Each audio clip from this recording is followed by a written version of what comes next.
So, last time, 3 months had passed since we last played as a group. If you want to know what happened in those 3 months past, go check out me and Ben's other video. Anyway, 3 months had passed, and everything was relatively quiet in terms of what was going on in Rend.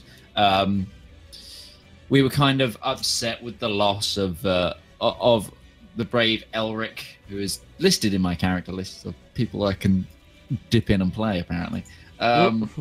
And two new faces appeared in the town of Rend, and one of them was a warlock lady by the name of Rebecca Blackthorn, and another was a portly man who had been raped by a slod.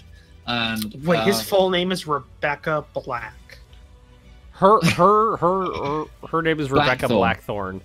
Yeah, Blackthorn. Rebecca Black. The portly gentleman who I described as George Costanza-esque was his name's Borden Falloon. That was it. Commissioner Borden. Commissioner Borden. Just so not a rip-off of Commissioner Gordon. Either. But anyway, and they said they informed us that there was a lot of trouble up in Malventium, and that the reinforcements were never going to come unless something was done about a necromancer in the woods of... Oh god, the map's not up, so I can't see it. Hold on, let me go into Forest of Dwin. The Forest of Dwin. There we are, and we therefore. Your Coslin's old stomping grounds in Odin Town. Yeah. So we as a group decided, okay, we will go investigate the goings on. There was an element of enlightened self-interest too. Shh. I'm telling the story, Ben. And I have the conch.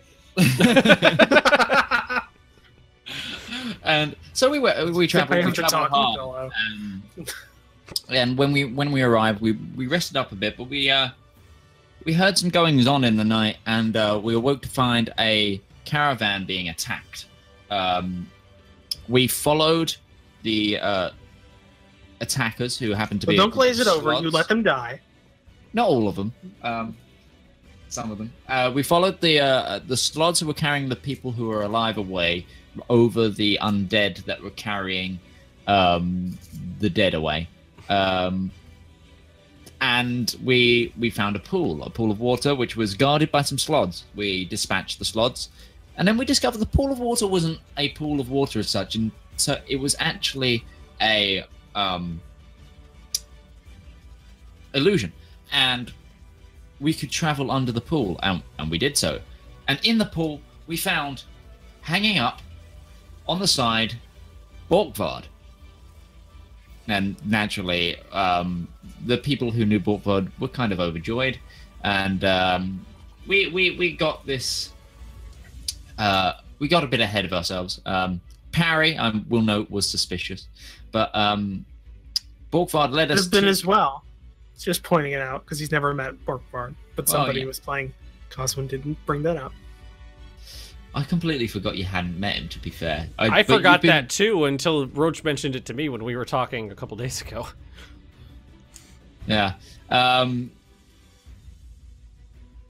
because I didn't know him, that's probably why I didn't trust him in a way, because I had no reason to trust him in the first place. And it just seemed way too convenient for you to meet someone you knew in this weird situation. Yeah, well, I mean, out of character, I kind of thought the same, but in a roleplay perspective, Artlox would just be like, "Hey, it's a friend," because he's a little bit gullible.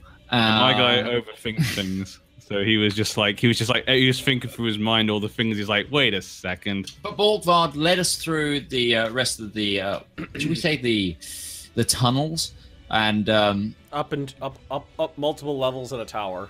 Yeah, and we find ourselves being forced into the room where there's a ritual going on, and Parry can see, I can't see this anymore, but Parry can see in this darkness four or five people hanging up, and those people are Borkvarrd, Kavara, Snow, Edmund, and Lady Kiva. Lady Kiva.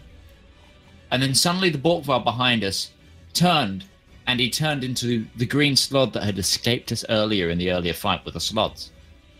And we find ourselves ambushed. He did yell "Hail Orcus" before stabbing Rebecca Yeah, in the back. Also, for the people who don't know what D&D is in the chat, D&D is a role-playing game in a fantasy scenario that one person will be creating, which is in this case Ben. He is our DM, our dungeon master, and the rest of us take on characters which we try to fulfill and play. Mm-hmm. Yeah, this is our what are we calling it? The Moravia homebrew. This is kind of just the. This is currently me and Ben's. Yeah, and actually, Mitch is working on a segment too. Mm-hmm. Yep. And it's actually like they all kind of fit together really nicely, like pieces in a jigsaw puzzle. Yep. It's been fun. It's been real fun. But anyhow, you guys have line of sight and everything, right? I can't see. Yeah, I can't see past Perry. You can't see. Okay, but like the line of sight blockers there, and then there's. Yeah. Just want to make sure everybody could see where the walls are and stuff. I can't see the slog, whatever his name is. Even though he's right behind us, I can't see him. So somebody needs to cast light on yourself. Wait, Tyvan's already got light on his pendant, hasn't he? Yeah, but I can't see any light from him. So let me see. I can't see anything either. All players see light. A Tybird emits light for 60 feet, or is it 40 and 20? It's 60. It's 60 I have feet. all my stuff filled out, and I click on the thing. Thank you. So yeah, it's 40-20. So 40 dim, 20 bright. Yep. All right, how's that? Hey, there he is. And I actually want to check something because there should be some items that are casting, casting light. All players see light. Yeah, there should be some. Yeah, the green thing had a bit of light on it. Okay. You can see that, but it wasn't enough that we couldn't actually see. All right, cool. So there's this. People like all the characters that I can control. A lot of them can see in the dark, so I'm all good. Elfman. All right, so this ritual is going on in the chamber just on the other side of the wall. You can see like blue light pulsating, like kind of like a heartbeat, like. It is the blue light flooding out through the doorway in front of you guys. You hear a human voice. It's a voice speaking, but it's in a language you don't understand. And you see that the pulsating starts to get a little bit faster. You hear a scream, and that's what's going to be happening for the first turn in this combat order. Tybird, it's up to you. Let's see here. So, I mean, did we hit the slod in the last fight? No, he got hit with 2 fireballs. Oh yeah, no, I did hit with 2 fireballs. Probably pretty hurt. He got hurt real bad with that. Is he still bloodied? Because is he still bloodied? Yes. Yes, there you go. I'll go ahead and Sacred Flame. Sacred Flame, that's a wisdom saving throw? Oh god. Dex saving throw. Dex saving throw. And what's your DC? 14. I roll 13. That's right, he did. All right, damage? Not much. That's 4 points radiant damage, okay. So there's just that little bright blast of light on the slot. Tybird, aren't you level 5? We're all level 5, aren't we? Then it's not 2d8. all of us, but it's 2d8. I'll throw another thing on the thing. Every little bit counts. All right, so yeah. Tybin remembers that he can do the thing better, so he adds a little bit of that college try to it. A little bit of an extra got him to it. So it was just like a little fizzle at the end of it that amounted to a bit more. So it impacts the slot. It does that little bit of radiant, the full amount of radiant damage. Small amount, but the full amount of the small amount. And you moving it all, Tybern? You're not in combat with the slot, so you can move freely. Yeah, move here. Okay. Away from Rebecca, who's gonna probably need my help. Rebecca's turn now, so Artlox, what are you gonna have her do? Hold I think on. Artlox just shouting commands at Rebecca. No, do this. Swing your sword this way. No, you're doing it wrong. Isn't Rebecca Black the one who goes, "It's Friday, Friday, gotta get down on Friday"? Wait, is that an actual name of a person? Yeah, Rebecca Black. She's the Friday girl that did the Friday song. God, that's that's why I was saying, like, what the fuck? Did Tog name his character after like a pop star? Apparently, pretty much. I mean, that's a broad, that's a very loose definition. Interpretation. Just in case he hasn't cast it, just in case he's let go of the club, I'm going to cast Shillelagh and then hit the slod with a Shillelagh club. Is he carrying mistletoe, a shamrock, and the thing? That hits. I think it's because he's a warlock. He doesn't need to. He uses. As long as he has a spellcasting focus. Yeah. That does hit. Wow. 5 bludgeoning damage to the slod. All right, so Rebecca takes her shillelagh, slams it down into the slot, and it seems to take pretty little notice of that paltry amount of damage done.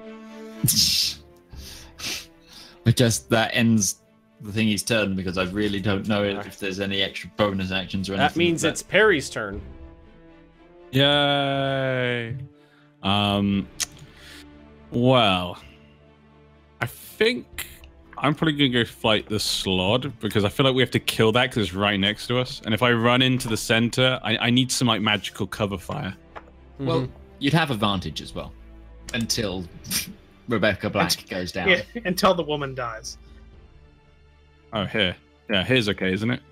Is that in contact? Yeah. Yeah, it's just up it. Okay, so I'll do that, and then I'll smack it with my nudge.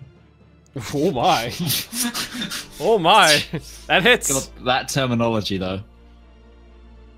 You get an extra attack as well, don't you? Yes, he does. Yeah, get 2 attacks. And I'll attack again. All right. Is that hit? Yeah, that hits. Yeah, they both hit. All right, there you go. Okay. And that's my turn.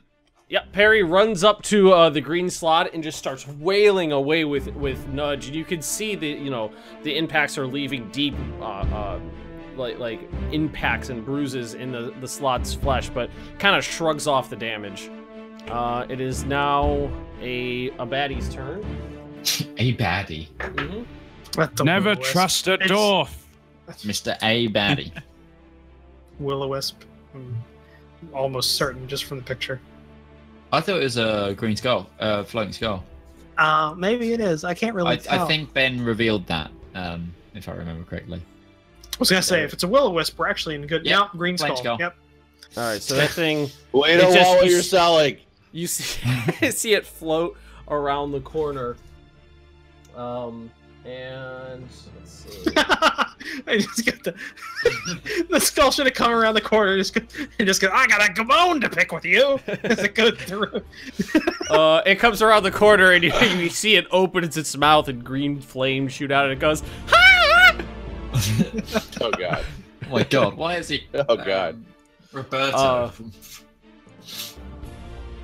So in front of the skull, a large sphere of flame is swirling red and green flame is conjured up in front of it. And let's see. So I'm gonna go ahead and take this thing. I'm gonna use this for that. And I need and that's gonna be its turn, and I need Coswin to roll a dexterity saving throw. Saving throw? Yes. Alright, and Tyburn. Hang on, my character sheet. Dex saving throw. Alright. You guys are, I believe you're okay.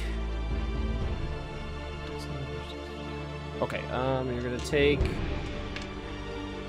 You guys take 1 point of fire damage each. Ah, my eyebrows. Ah, it's so bad. And that brings us to Artlox. Okay. Let us kill the slod. Yeah, that's what I'm gonna do. I'm gonna vicious mockery that SOB. Well, that worked before. That's a saving throw, right? Wisdom saving throw? Yeah. And I rolled, let's see what his modifier is. I don't think it's very good. I rolled a 9. Failed. All right, so that's you 2d4. You insult the slod. 2d4. Yeah, 6 psychic damage. And it seems to have been personally hurt by your insults. Like, it really tore it down to... You said something about its mother, even though it doesn't have a mother. You said something about its mother. I criticized the person that it birthed from. Okay. So that person's mother. As being a really bad wizard. Because that defines what a slod is, what color the slod is, yes. if the person was magical or not. Yep, if they were magical and could cast, I believe, 3rd level spells or above, or 2nd level maybe, then they turn into a green slot. Yeah. All right. Yeah, so my mom can cast 5th level spells. So it also has disadvantage on its next attack roll. Any Yeah. bonus action movement? Oh, bonus action, I'm gonna give Bardic Inspiration to who am I gonna give it to today? I'm gonna give it to Coswin. No. Okay. I can give it multiple times in combat, don't worry. Alright. No, I was just saying Perry would have been the much better choice. Okay. It's fine. Movement? 1d8 now, lol. Yeah. We comment on that every time. Let's just... I'm gonna keep commenting on it. I'm gonna move to here. And I end my turn. Okay, Like, that's now literally, it's- like if you had a spell book and it was, like, literally written down as lol. So the slot is going to... Whoop. Well, I don't need to roll again because that was a 1. I can't roll lower than that. So he goes to take a bite attack at Rebecca, but Perry's furious blows knock it off its off its axis, and the combination of Perry hitting it and Midge criticizing it for its being a shitty wizard in a former life. It has that vague recollection, and it doesn't feel good about that. It could just completely nothing but air. It's gonna take a swiping attack at. I rolled it. That's 15 against Rebecca's AC. That probably hits. Don't forget you have disadvantage, Ben. I rolled a 9 and a 19. Okay. Yeah, but Rebecca's just as a AC thing, is 13. this is the disadvantage on the next attack roll, as in singular, not plural. Oh, okay. So it's just the first one. Just the first one. Well, she has disadvantage. The two people versus 1. So. Yeah. Oh, yeah. So that's gonna hit Rebecca, and it's 2 points of slashing damage. Rebecca is down. Mm-hmm. I'm gonna change that to a big 0. Then the last attack is going to Perry, I can fix it. I can fix it. which rolls again a 15. Perry, what's your AC? 16. 60. So that misses. So the green slot takes one big swipe at Rebecca, knocking her unconscious. A second one at Perry, which just right across the front of his armor, and that's the end of its turn. It is now. I give a little grunt. Skeleton's turn. So he's gonna go 1, 2, 3, 4, 5, 6, and then another. He's gonna run 1, 2, 3, 4, 5, and so I have to stop there. And then Coswin, it's your turn. Do something Okay. impressive. Tyburn literally says that. Do something impressive. Oh, all right. Coswin suddenly gets agency back into his soul. Remembers who he is. Let's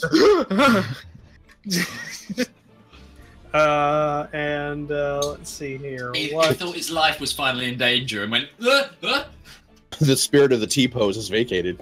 Where am I? Okay. Should add that in as a modifier in the game.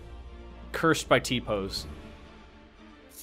Curse of the T-pose? I don't got much I can really do unless we're in an open space, because you don't want me casting a fireball right. I'm assuming nobody wants me to cast a fireball right now.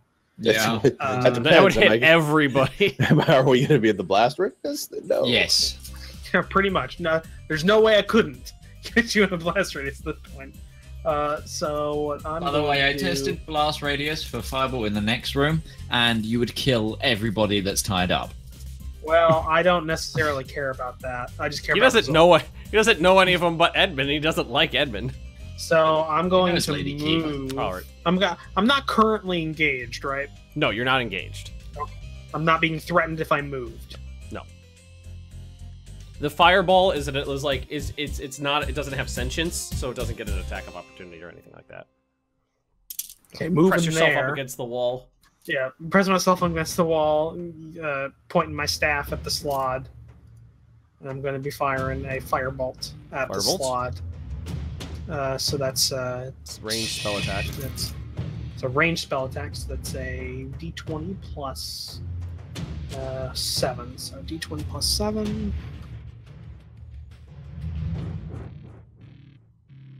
16. That just barely hits. Barely. Okay, and the next, that's going to be 2d10. 2d10. Okay, roll for damage.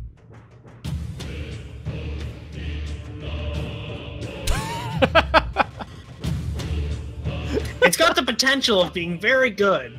Way to thread the needle there. All right, so you press yourself flat against the wall, take your staff out, point it at the green slot. Burst of flame comes out, impacts the slod right in the chest. He doesn't seem like that thick slod hide seems to be dissipating a lot of that fire damage. So you would say he's somewhat resistant. Yes. Okay, I'm going to add to that roll. Okay. My bardic inspiration. All right, it was 1d8. So I can add that to the attack damage, right? Yes, you can. Because combat bard. Woo! Really? All right. Oh wow. You win. Well, you can... This is like touching a person's dice when you're at the table. Somebody touched my character. that's what happened. Think of it this way: you can't. If you half a 1, you got to round it back up to 1. Yeah. All right. Is that the end of your turn? Cosman feels shame as a free action. Yeah, that's fine. Okay, so you hear the what sounds like the noise of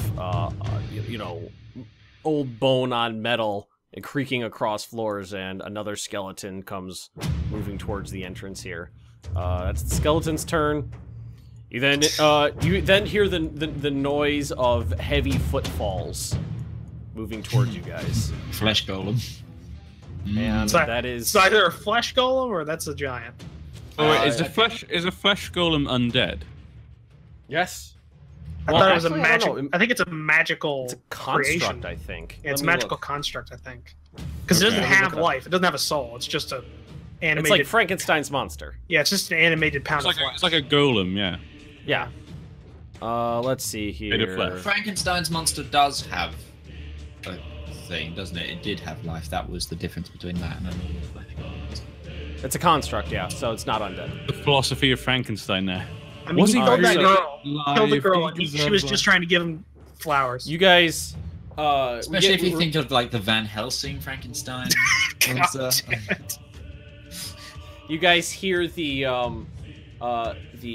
whispered mutters in that foreign language echoing throughout the chambers faster this time, and you see the start increasing again. You hear another scream come out of the chamber, and that's this guy's turn.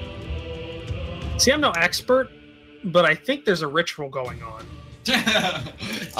Tyburns, back to you. So are these two things over here like undead? Those are skeletons. They are chambliers. You've had experience with them. You faced down a squad of them in your first adventure. They're with simple the skeletons. Same Unicard as well, I think. Actually, no. They had the one from fucking... From Undertale. Undertale. Yeah. Now, what about the flying skull? Flying skull is undead as well. Well, I'm gonna channel divinity and turn undead on all these guys. Woo! That is interesting. Go away. Stop. Shoot! Go away. Don't want nothing to do with you. So that's a saving throw for them, right? So all the undead that can see or hear me within 30 feet must make a wisdom saving throw. On a failure, they cannot willingly enter within 30 feet. They have to take their action to move away from me. That's... Ooh. What is, as you said, wisdom? Wisdom saving throw. All right, so the skeletons. That guy not necessarily known for I don't think they have a lot of wisdom. That guy rolled a 6. I think that's why that's why the spell is what it is. I think. This is a 6. I rolled a 6. I rolled a 10, and I rolled a 4. Yeah, so they can all get failed. fucked. They can all get failed. fucked. So Tybird wheels around and just goes, ah, ah, ooga booga booga booga, ooga booga booga. And all the flame skull, the 2 skeletons seem deeply disturbed by this holy land. Those are the power words for the spell, ooga booga. Ooga booga booga. All right, you doing anything else? Bonus action or movement? Well, the channel divinity I think is my action. As a, let me check on this here. Can you use healing word as a bonus action?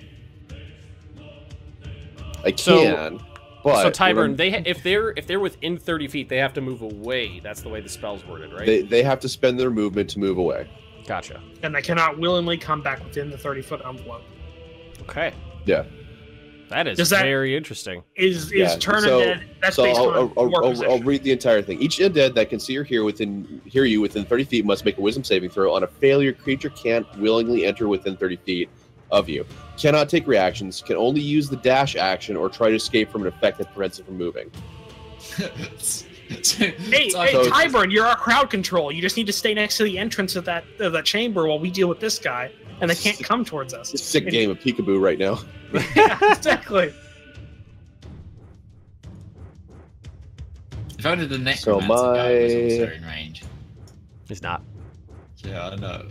He's like 5 or 10 foot away. I think he's another 15 feet out. He is. Because I remember seeing. He's 15 feet further out. He's 45 feet from. Then I'm gonna go ahead and burn my level 1 healing word on Rebecca. Okay, Rebecca.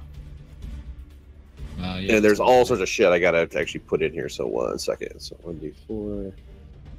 Because I stack all the modifiers for all the healing. Yeah, your healing spells can get real powerful. 3 plus. Like what are you, a life domain? Yes, I am. Yeah, no, he's literally, that's what he does. Get fucked, undead. Okay, so Rebecca is back on her feet. Well, she's on the ground. She's prone, but she's got 9 hit points. Less get fucked undead and more get fucked death.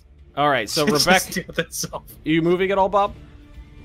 Ben, did you just put those hit points in for me? Because I didn't. Well, no, I'm not gonna. I'm not gonna move. I'm not going to move because the undead are in that space there trying to come through that door. If you don't move, you're going to take fire because you're within 5 feet of that sphere. You're going to have to roll for the fire damage again. Oh, okay. They still have to go way far back. If you take a step back, then you won't take that fire damage from the sphere. Ooga booga booga. You're fine there. All right, so that's Rebecca's turn. Right, she's back on her feet. She sees the slot there, and she's gonna hit it again with her shillelagh. Oh, shashaw. You get advantage. Is shillelagh a concentration spell? It's until you drop the club, I think. Because it remains on the object, I think. Bonus action, touch, duration 1 minute. All right, I was just wondering because she went down. So she went down. That's gonna miss. Oh well. She whiffed. Rebecca just whiffs, and that brings us to Perry. Warlock is a tank right now. So I'll just continue to hit the big green thing. Mm-hmm. You get 2 attacks, both with advantage. That one hits. 9 points of damage. Good. That hits as that well. Hit? Mm-hmm. Yep. 6 points. That's 15 points of damage. So.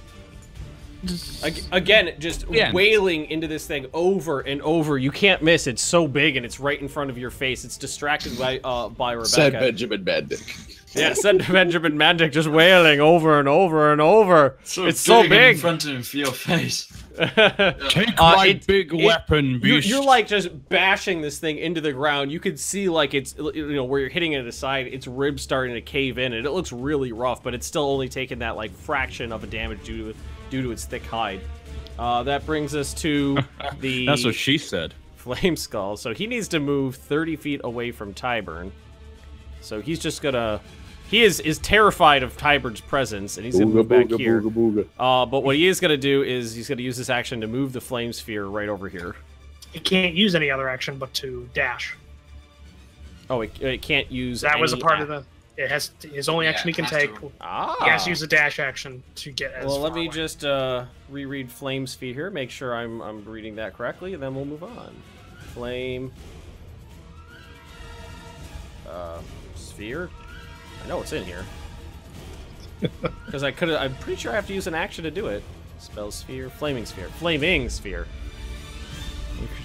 As a bonus action, you can move the sphere up to 30 feet. But specifically, how is Turn Undead worded, Bob? Does it say cannot take any other action? Failure, creature can't willingly enter within 30 feet of you, cannot take reactions, can only use a dash action to try to escape from an effect that prevents it from moving. If there's nowhere to move, the creature can use the dodge action. It doesn't say anything about bonus actions. It does have to move further away, though. Yeah, it's get outside of 30 feet. So it's at 30 feet. Okay, so he needs to move one further back. And he's going to leave that flaming sphere right there. That's his turn. That means it's Artlock's turn. Okay. So that flaming sphere just dex saves or something? downs the hallway. Do we have to make a save on that, or at the end of your turn if you're within 5 feet of it? I'm gonna move to it. Yeah. I'll be within 5 feet of it. I am then gonna... I'm just gonna shout the slot again. Shout him down. Bitch! Thy mother mated with a scorpion. The poignant zinger, if I ever heard one at the end of that. He rolled a 14. Are you ill? You're looking a bit green today. Well, 14? Does not hit. You need a 15. Okay, so he fails. Damage? I'm just doing it. 2d4. 2d4. Did you do 2d4 last time or 1d4? He did 2d4. Okay. 2d4. All right, so 7 psychic damage. 7 point. He takes the full brunt of that bitch comment right to the noggin. All right, is that the end of your turn? No. Bonus action to parry. Sorry, bardic inspiration to parry as well. Sorry.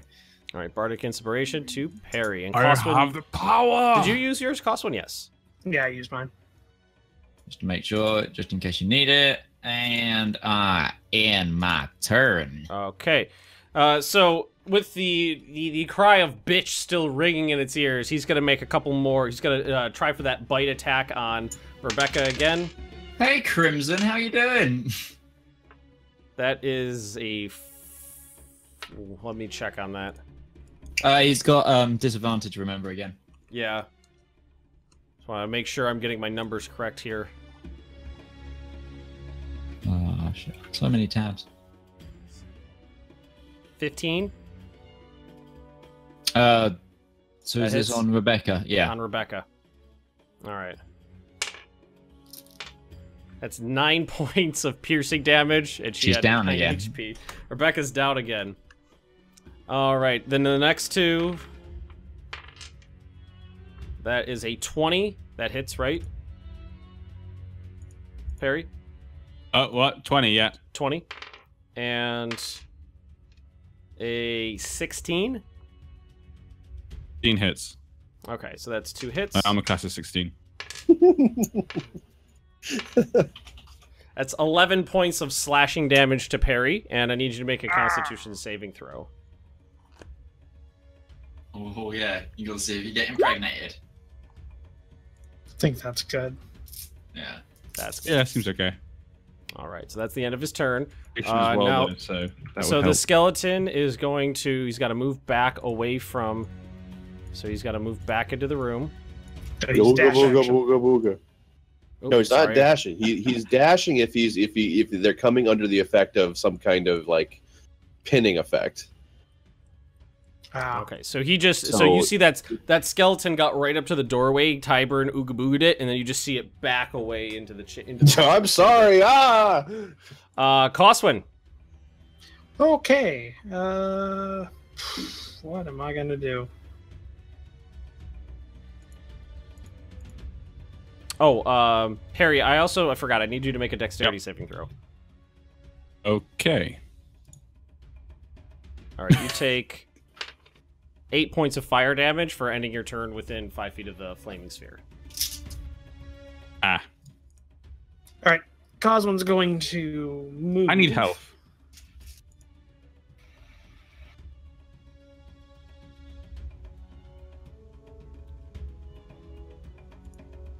That's still touching the sphere. Yeah, there you go. All right, moving up there, okay. And then I am going to cast see the splash across this floor. Acid Splash. Acid Splash. Acid Splash. Dex saving throw. Dex saving throw, indeed. 3 minus 2. Okay. Well, he needed to beat a 15, so I think he super lost. Failed. Let's see here. That's going to be 2d6. All right.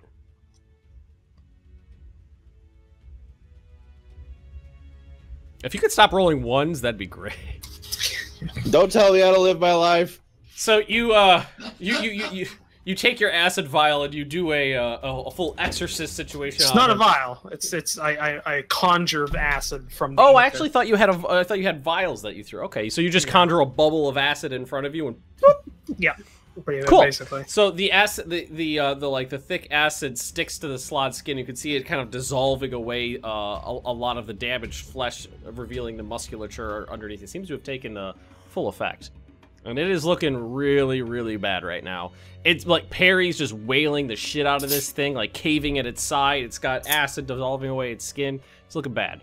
Okay, spending one sorcery point to do a quicken spell. And I am going to cast another Acid Splash. Okay. Another stim throw. I actually did worse. I rolled a 2 minus 2. All right. And another damage roll. All right. How do you want to kill the slod with your acid? I want to put it. I want to specifically target its eye region. Mm-hmm. And so it pops, all the acid pops into its eyes, and it starts melting its skull inward and it goes down.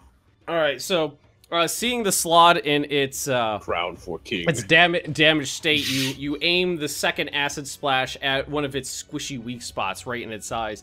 The big globule of acid hits it in the face, and you can immediately see it start dissolving away the fleshy eyes, and then the area around the eyes, revealing skull. And then you even see the skull like start reducing and caving in, revealing a large green emerald-like stone embedded inside the dissolving slod brain. It collapses in front of you, dead.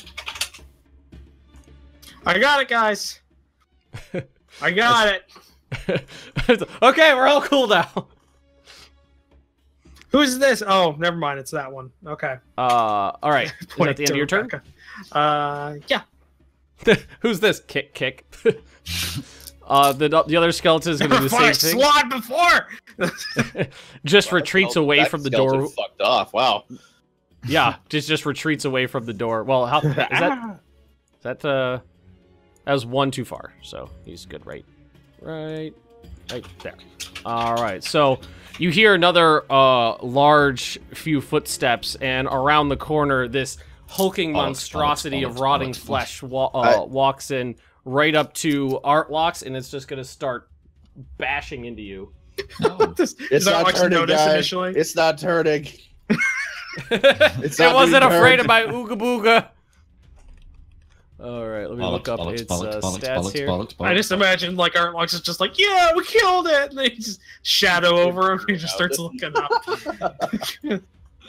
All right, so so he just takes one of his great fleshy fists and boom, right down on top of you, Artlox. Ooh. Very interesting. 20. Hits. It's a crit. That's a crit. And It's if oh shit. Healing.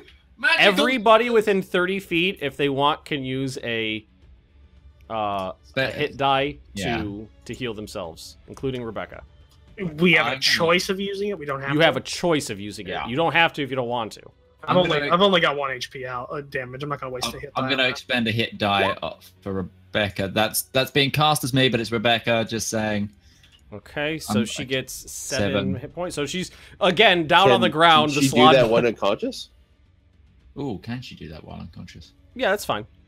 The hit die is just it's a magical effect. It's a magical effect, like a healing thing. So Ben would know. He's the one that made up it. Yeah, it's a magical effect that's imbued within the shield. It's not like you're taking a potion or something like that. It's like arcane healing. In fact, you could say because she's down, she doesn't get the choice not to. Yeah, there you go. No, wait. So, if you to do it, if you want to, you don't have to. But yeah, why would I not want to heal? Because you only have a certain amount of hit die. You get them back when you rest, but like if you're in a long encounter and where you don't have the option to take a long rest, you're not going to be getting most of your hit die back. So, but, I mean, like right now, you should have 5 hit die right now. Why do I have 10 then? I think you inputted the wrong one. You inputted the number, the size of the die. Yeah. Yeah, because you have a D10 because you're a paladin. But it's you only have 5 of those. Your level. You put it. The big number should be 10. Should put it as 5/5 hit die. Should have 5 and 5. So total 5. 5 and 5. No, it should be. Should have 1 hit die per level. Yeah, 5th level. So we're 5th level. Okay. So if I use 1, I gotta use that. So it's hit die max, and then what you roll. What? I love how that conversation went. Why am I this? Because you did it wrong. Well, that's what I was told to put in. I thought. I don't know. I don't remember when I put the hit. No, it's not what you roll. That's automatically tracked. Artlocks. You take 24 points of bludgeoning damage from the hit, though. Ooh.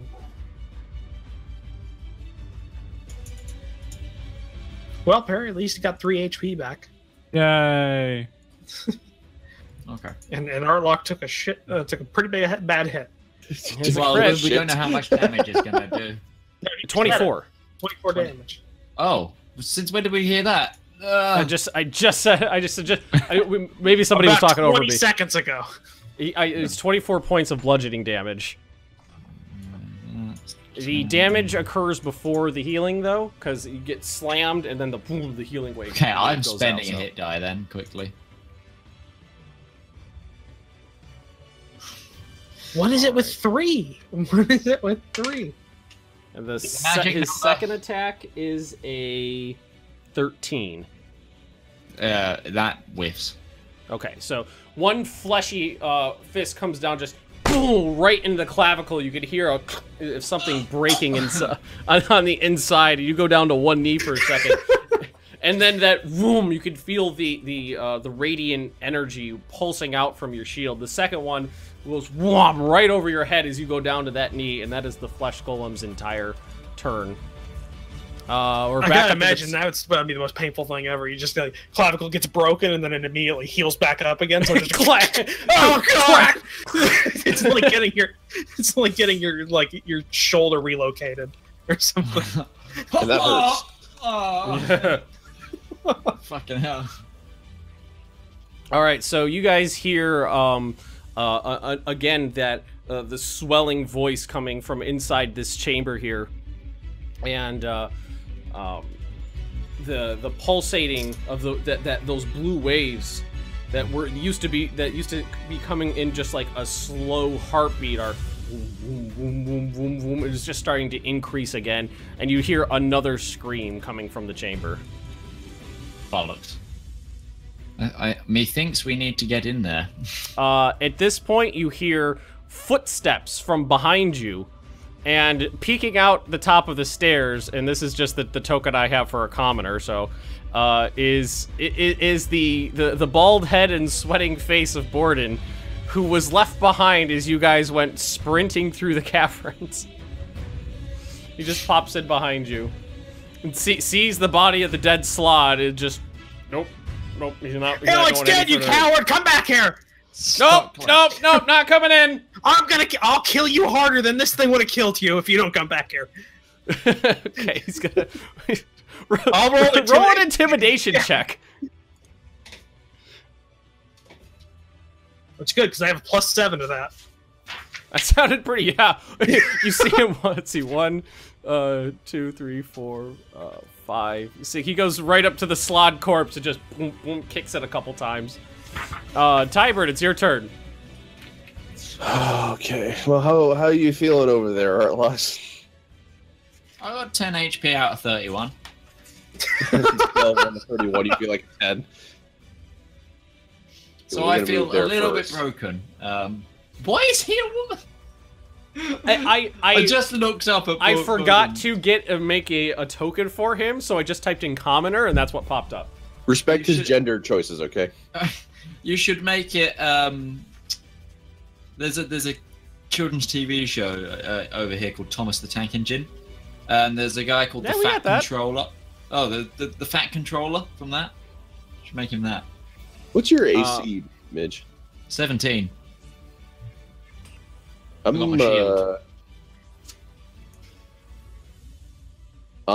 cast a shield of faith on you, so you get an extra 2 AC. Holy shit! I'm tanking. I don't think we've seen that one yet. Wait, I know. You're casting shield. Shield of faith. Oh, okay. He gives it to somebody else. All right, that was a little different than shield. Yeah. I wish I'd known you had that before, because I have really low armor class. That would have been useful in some of these I only just fights. prepared it at the beginning of this particular, adventure, set. There we go. Shield. There we go. You got a little shield. So you're gonna have that. That's a bonus action. I'm gonna spend my regular action to use healing word to do the really awesome one on Midge for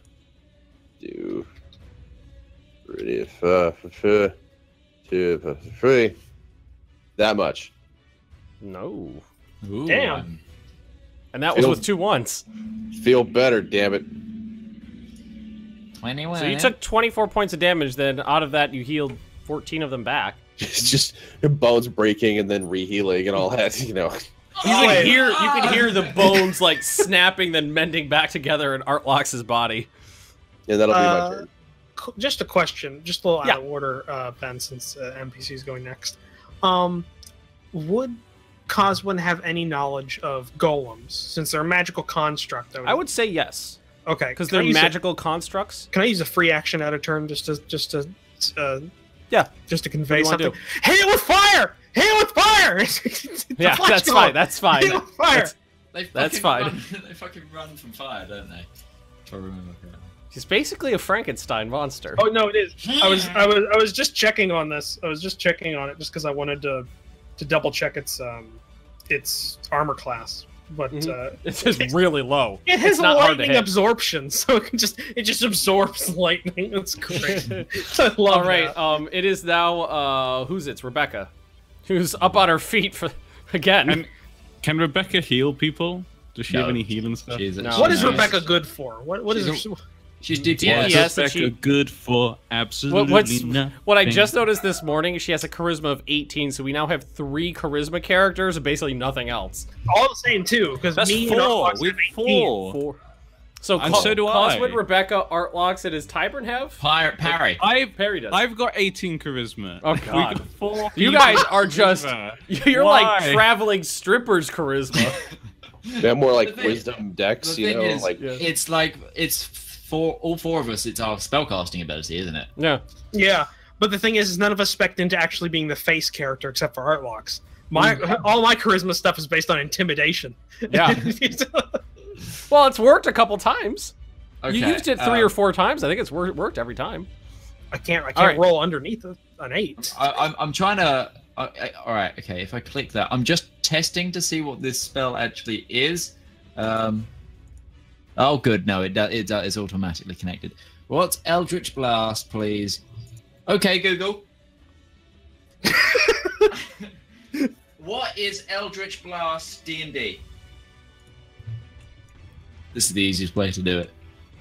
Eldritch Blast. Just let Siri do it. Well, you're just doing a Google search for it. Are you sure you want to get all those spat out results? A beam of crackling energy streaks towards a creature within it's range, which is a range of 120 feet. You make a ranged spell attack against the target. On hit, it takes 1d10 force damage.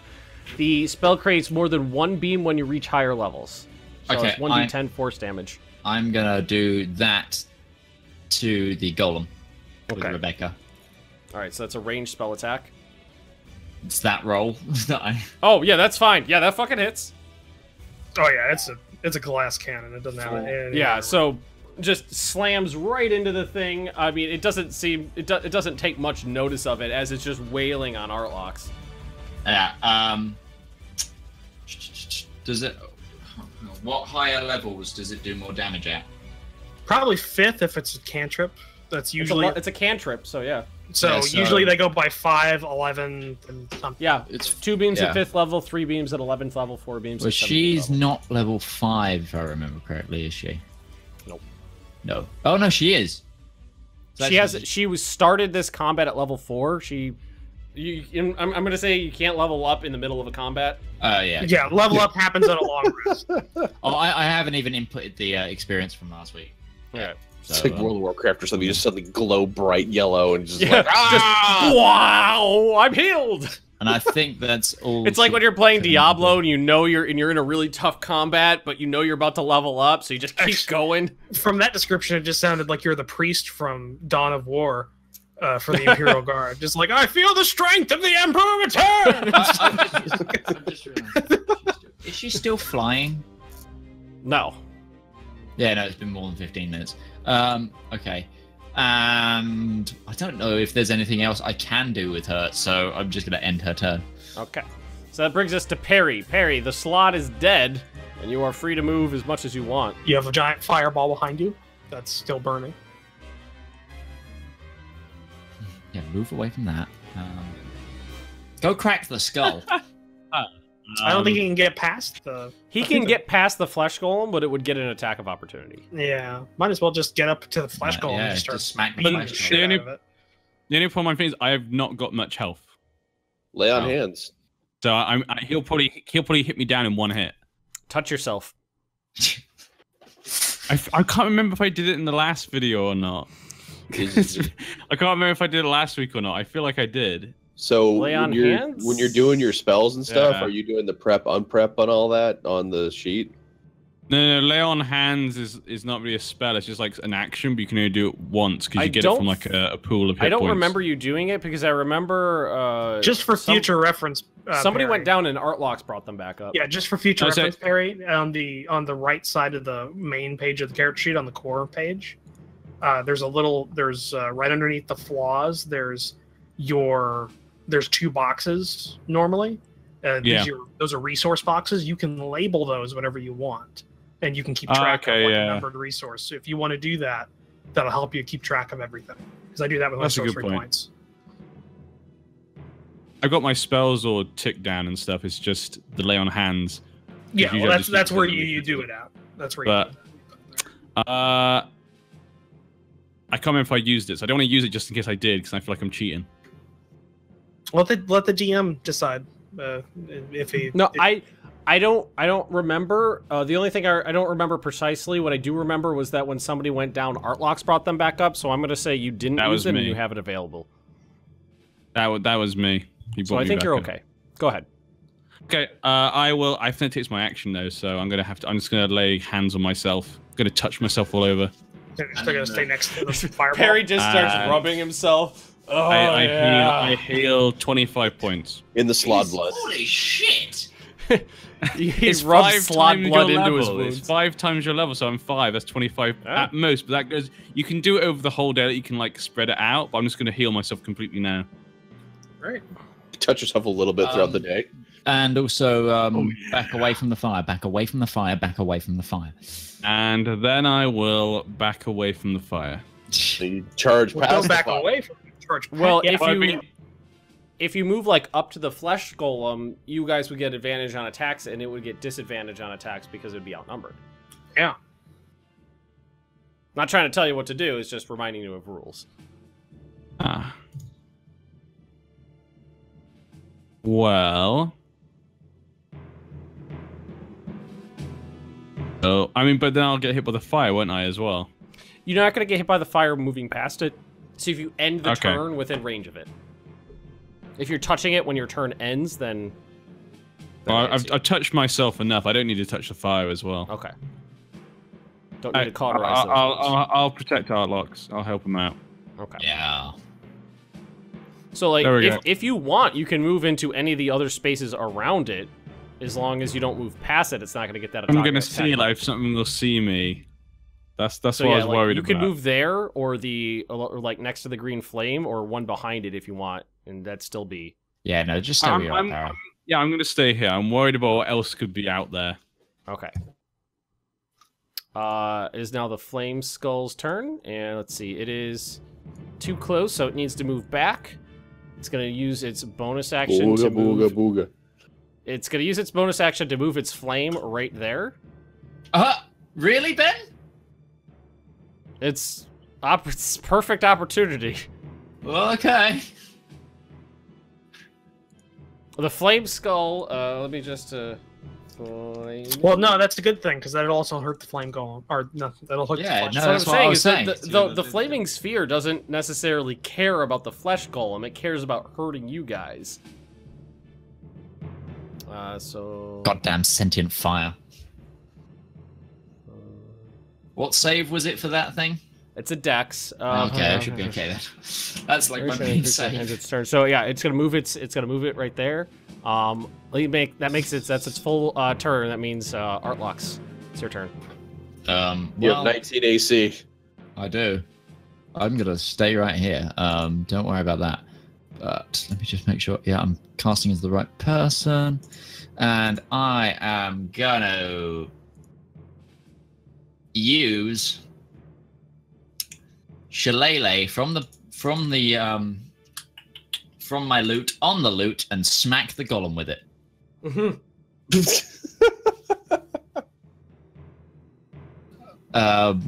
So it becomes a D8, isn't it? D8. So you're just gonna start bashing it with your loot, shaloot loot. So it's 1d20 to hit. El Kabong. Well, you got advantage too. Okay. Roll 1d20. Does that hit? Yes. And then it'll be roll 1d8. 5 damage. So magical. The Shillelagh's a magical weapon, right? Yeah, it hits him with force damage. All right. So you bash it with your shaloot loot, and it seems to have opens up a couple stitches. That's about it. Okay. Green Slod's dead, so I can remove him. Skeleton, let's see, you're still... he's gonna take... He's pacing outside that 30 feet range of Tiber, just kind of moving back and forth. But that's all he can do, so Coswin. Alright, so... I'm going to buy back one of my level 2 spell slots with the last of my sorcery points. And cast Scorching Ray on the creature. Okay. That hits. So that's a hit, so that's going to be 3 bolts of fire. 7. So 17 points of fire damage. So all 3 bolts streak right past Artlock, slam into the flesh golem, ignite its skin a little bit with flames. You can see them licking up its sides, and the flesh golem seems to start panicking, like looking down at the flames, and you can hear it making guttural noises. Fire bad! Fire bad! That was also a level 2 spell, which means it does qualify for Surge. Oh no. Page 104, people. Let's have a look. 97. Faint ethereal music, as always. I've gotten that like 6 times. Yeah, you've gotten that a lot. At this point, it's just kind of like my calm music. It's your own personal like theme song. I think we should change it just for this. It can be whatever Coswin wants, and it's a bit like Guardians of the Galaxy, where they like put on the tape recorder where they fight. Eye of the tiger. Is that the end of your turn, Coswin? I'm gonna go down. Did you? Oh no, you don't have it. Don't worry. What? What? No. You don't have bardic inspiration anymore. I was thinking if you did. Yep, that's it. All right, so the other skeleton again, just gonna start moving around outside of that 30-foot radius. Too afraid of Tyburn to move any. Oh shit! Okay, for Shillelagh, I should have added my spellcasting ability to it. Modifier. Okay. Well, how much was that? So just an extra 4. 4? Okay, that's fine. I'll mark that off. Okay, that actually makes an interesting difference. Hang on a second, I just dropped one of my D. Damage have we done to this guy? Oh, I don't know. I wasn't counting. 30-something? Okay. Penny, where's my die? I ate it. Just as a... Oh. Yeah. We're okay, so, interesting. I'm going to use the roll that fell on the floor because it's interesting. When you get the flesh golem down below a certain point, you roll a die. If that die rolls on a certain number, he goes berserk. Fucking berserk, yeah. So the flesh golem is going to... You rolled a 6, didn't you? Yeah. I'm guessing this is something good, yeah? No. He just starts... He's on fire and berserk. He's just smashing everything in front of him. He's just going to start wailing down. That is a 5. That doesn't hit anything. And a 12. No, he's just flailing into the ground, just smashing the ground. But Artlox is... shield. He's got a shield and a shield on top of his shield shielding him. And it doesn't manage to... Just remember, Ben, the Berserker, the Flesh Golem in Berserk, he does not care if it's an enemy or a... attacks nearest enemy, or if he can't get it to an enemy, also nearest creature it can see, or object if it can't see anything. Yeah. Alright. Sure hope this isn't his creator inside of this structure. It definitely is. You can at this point you can hear like the rattling of chains, and you can hear Borkvarrd's voice screaming from inside the chamber again. Let me at him! I'll take him with one hand! Almost very, very similar to what you heard before, almost verbatim. Wait a second. You heard in the cavern below. How's Borkvarrd it's another fake.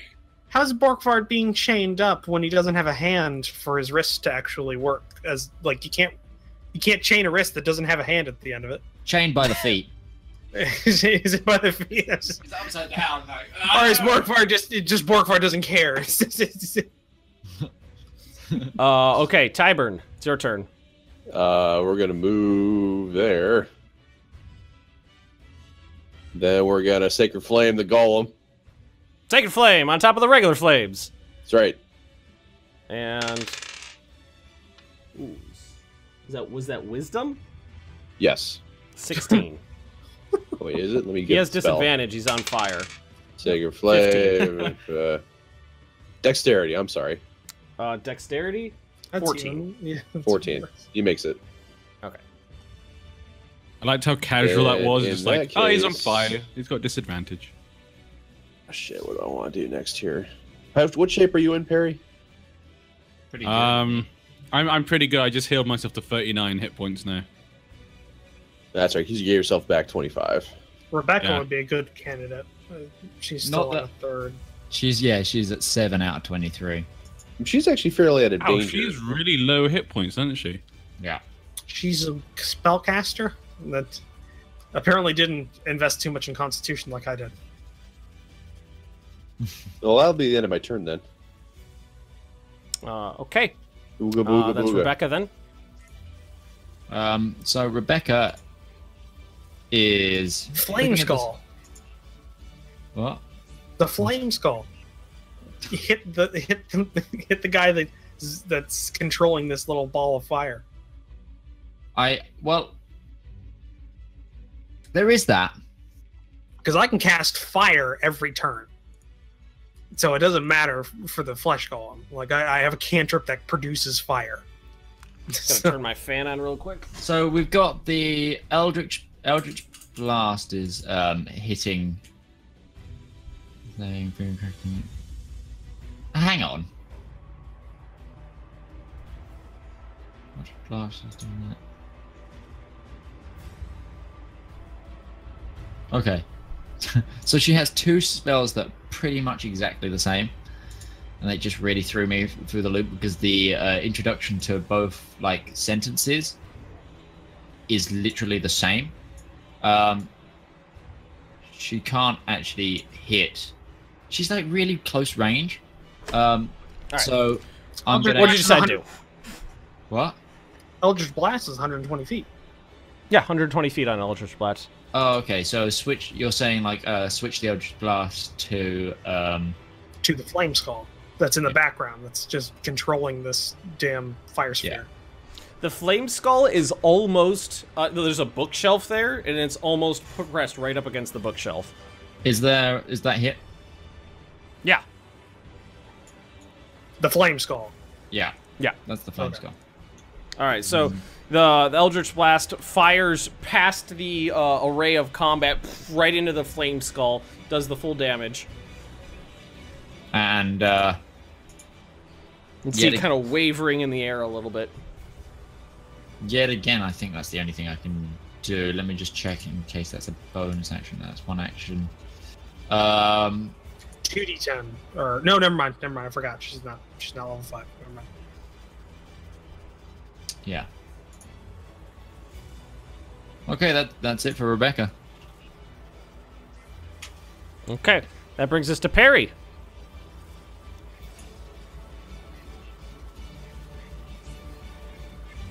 Oh, you know what? I forgot something. And that brings us to Perry. Oh, sorry, my mic wasn't on. That was why. I was talking. Actually, I was like, huh. And then you said, "Now we're to power." I I was actually like, forgot to add the fire damage from the flaming sphere to the golem there. I just did that. So what are you doing? Well, that little ball of fire annoys me. You can move like diagonally and get to the other side of the flesh golem if you want. But does he get an attack of opportunity? No, as long as you're still within range of him, he only gets that if you leave his proximity. Didn't know that. But you can move around it. Okay. I guess I might as well walk around. Zombies, whatever those things are. I'm gonna just move to. So I can get good. Okay, I can see the guy in the middle now. Okay. I'm gonna move there. So, what you see is this pulsating like blue globe, and inside of it you can see what looks like to be the ethereal form of a woman in like a very simple plain white dress. And then there's a tall man standing there with both his hands out, and you can see like streams of energy flowing from his hands as he's muttering incantations under his breath into the blue globe. You can see that Snow and Kavara are now both limply, like their bodies are just limply motionless against the chains. Oh shit! Yeah, that was the screams we heard. Oh well. Shit, guys. They've been Guys, dead. we don't have much time. We have to. Snow's been dead for what, three or 4 months now? Yeah. To us. I think it's been more like 8 or 9, I was but meant whatever. to heal him. Oh, you mean in game time? Yeah. Don't worry about it. He's had fin rot for ages. There's no hope. Fin rot. He's got the fin rot. Kavara's a loss, but you know, oh well. Yeah, I would like to have a dragon back again. Like even if it was just in Rend, could go for a dragonborn guard captain. I mean, doesn't Tybert's got some spells to to bring somebody back from death if they're not fully dead, right? If that's a little iffy. But Perry, are you going to attack the flesh golem? I might as well just keep knocking on his door. Keep wailing on him. Yeah, you have advantage on these rolls. Or only kind of slightly dead. Oh, they're like dead. Pushing away all the undead, just kind of like might just get rid of this guy because at least then we can kind of have a bit more room. How long does the shield last on me, Bob? We have advantage, do we? You're good. You're You good. do, for that combat. hits. Okay. All right. Either you're gonna die with the shield or you're gonna win with the shield. Don't you worry. All right, so you one hit and one miss. So you get that one good. Wait. I'm thinking. I still have bardic inspiration. Yeah. Yeah, you can add bardic inspiration to that. But I don't. You only need to roll a 2 to hit. Yeah, it's you basically can't miss.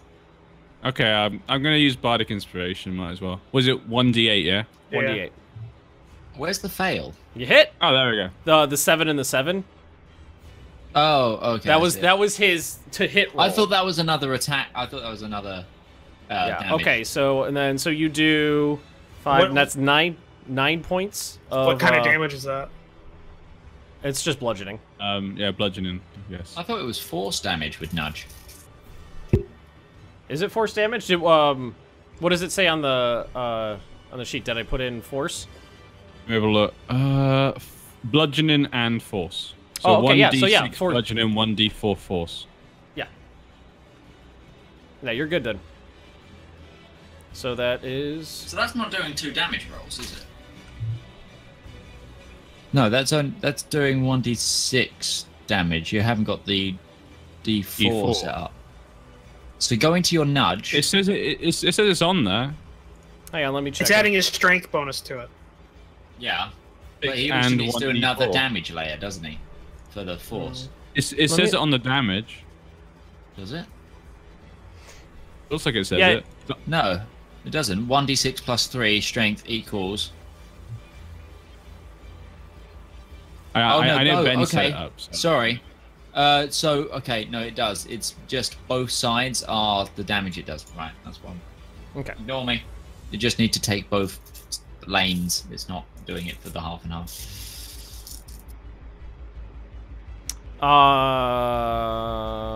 Well, the force, the second one shouldn't be adding. It should just be 1d4. It shouldn't be adding anything else onto it. Yeah, 1d4 plus 3. It says.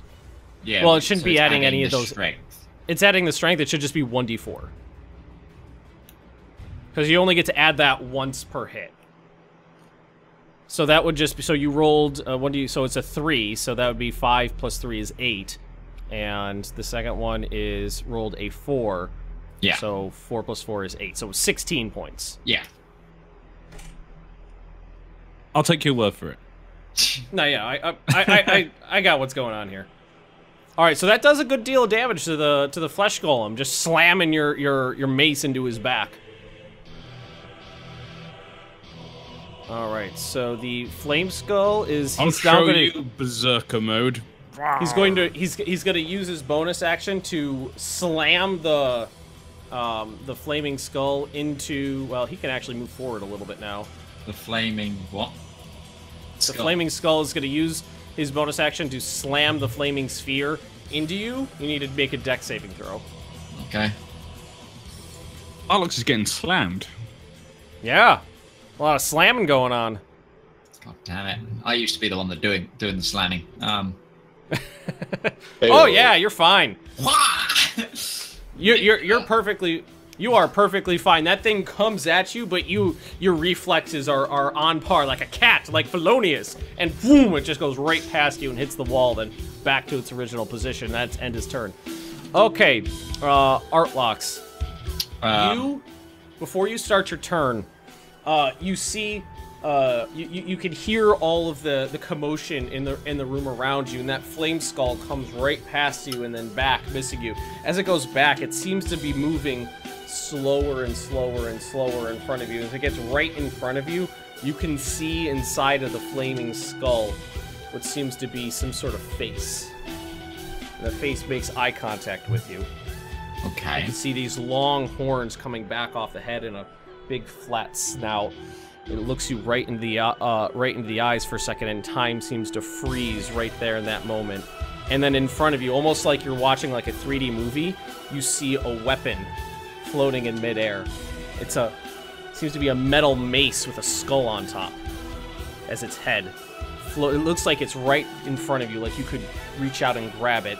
And in your mind's eye, you know that this is something powerful.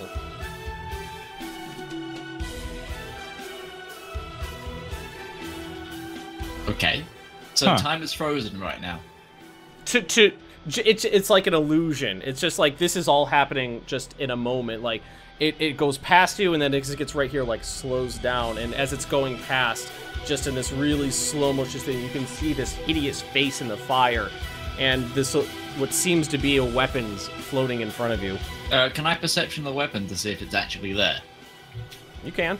As time has slowed or something. Just put your hand into the fire, you burn yourself. It looks so real, it looks like you could reach out and grab it.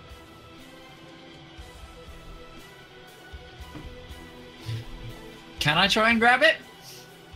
Mm-hmm. So you reach out your hand? Yeah, I'm gonna swing, so I don't lose my chalet loot, I'm gonna swip it into the hand that's got the shield in, so I'm just keeping a hold of it. Okay. I'm gonna grab my free hand now. You reach out and you wrap your fingers around the base of it, and they make contact. Oh. Well, okay. And hang on 1 second here.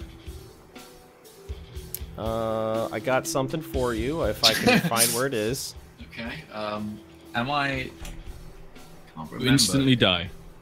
Yeah, I'm just trying to work out if I can use a mace. I think I can. I can use maces. Yeah, I know you can. But you've got a cool mace. I don't actually have a bludgeoning weapon. I know I made a handout. I'm just trying to find it. Medium armor, shields, and martial weapons. Yes, we can use martial weapons. Oh, whoops.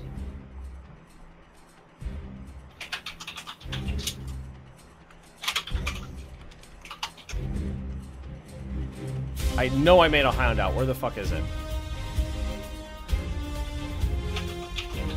Well, give me 1 second here. Let me just get the, because I got the information.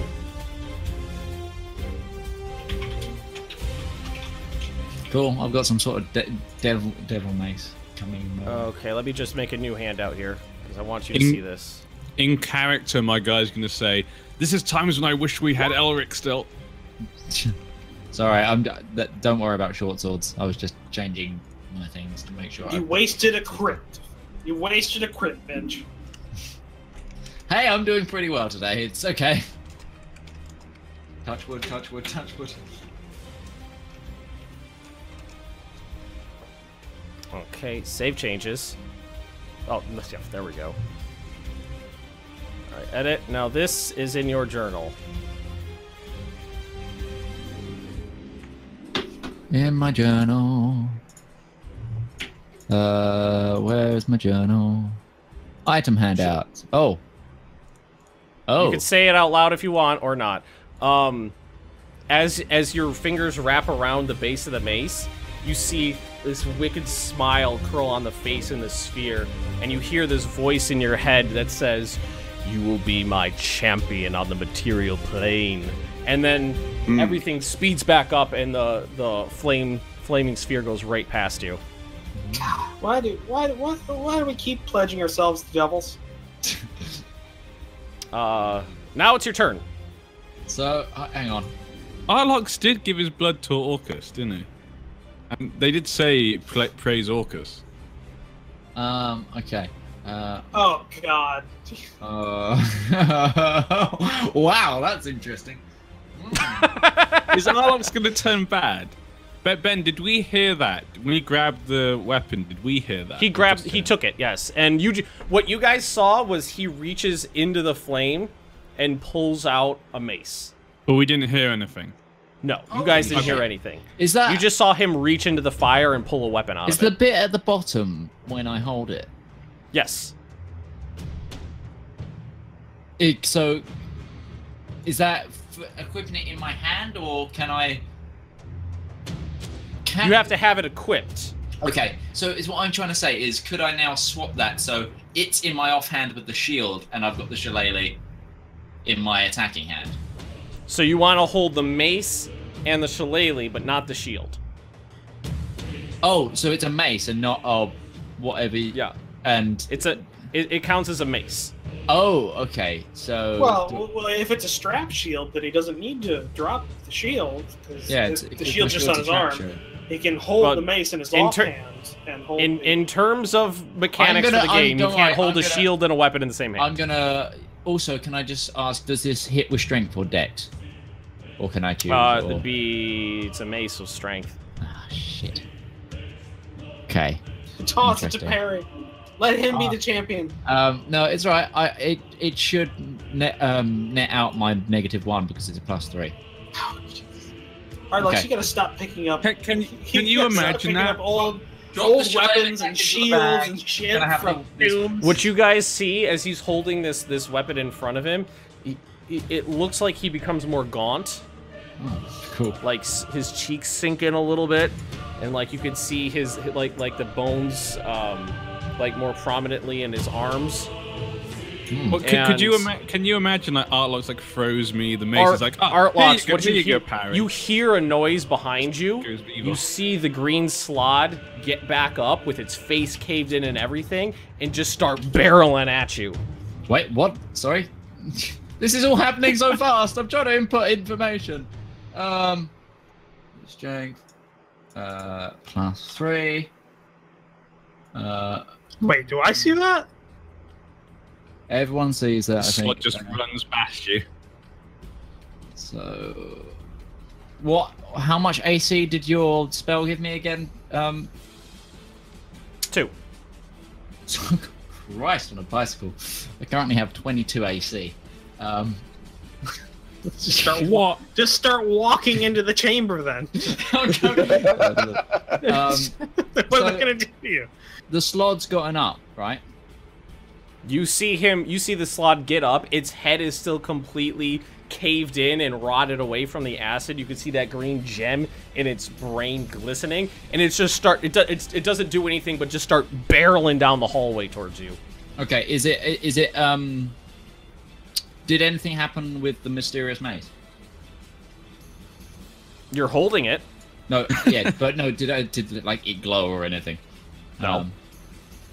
You just went gaunt, apparently. Does it just do normal mace damage? Oh no, it does +3 there. What's the damage on a mace? Oh, it does. It also does 2d12 necrotic damage in addition to mace damage. I forgot to add that in there.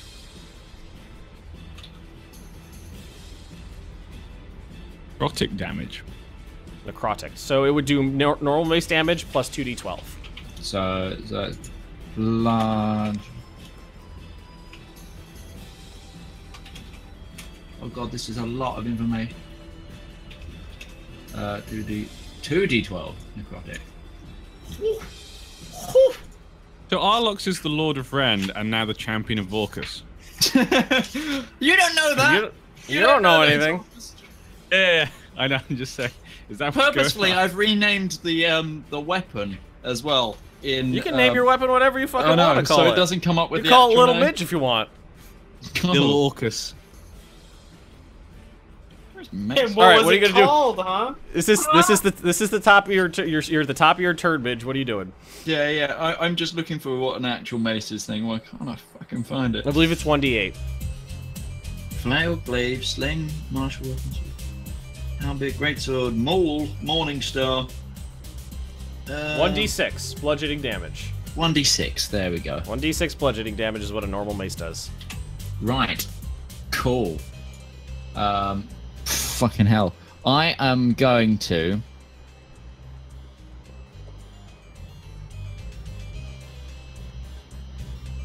Okay. I'm gonna use one of the powers of the mace, if I know how to do them yet, or... You innately know how to do that. Okay, I'm gonna use... Speak with Dead. Okay. And I'm gonna tell the slod that it works for me now. Okay. That's what you can speak to animals and undead. Yeah, well. What can I say? So yeah, I'm gonna use that. So wait a minute, you just raised the what's going on here? I think he's You see the slod coming at you, and then you cast Speak with Dead on the slod. But as I say, I'm gonna point the mace at him. Okay, so you turn around, you point the mace at the slod coming at you. You just see the thing continue barreling at you. It makes a big biting attack at you. You lunge out of the way. It makes 2 swipes with its claws, but you're too fast for it. It can't hit you. Meanwhile, the rest of you guys just see Artlox diving and dashing around like a madman. Can they not see the slod? Artlox, what's wrong? Okay. Hit the flesh golem! Okay. Where'd the mace come from? Can I did that count as an action? That was your action. You cast a spell. Cool. Then great. Party leader's crazy now. Great. And I'm just gonna end my turn by refacing the flesh golem. Alright, skeleton still can't do anything. Tyburn's too Tyburny. I mean, it's this Coswin's turn. Coswin, you just see Artlox go fucking nuts. He turns around, you see him point this wand off into the distance where there's nothing back there except for Borden, and just start wand. Dipping and diving and ducking around. He's parrying with his shield at nothing. Oh, by the way, is the flesh golem bloodied? Mm-hmm. Yeah. Okay.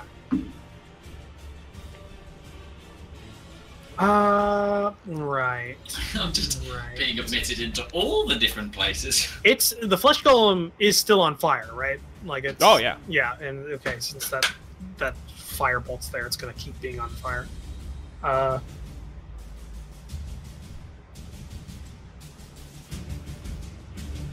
right then. All right then. Sorry, I was yawning there for a second.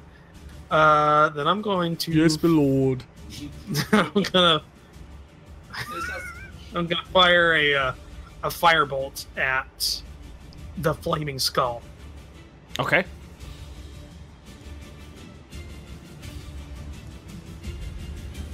That's a D20 plus 7. Okay. So the this is just a fire bolt. Okay, so the fire bolt comes in, just barely catches the edge of the flame skull. Just grazes right alongside it and smashes into it. That was a hit. Just barely a hit. 17 fire damage. Okay.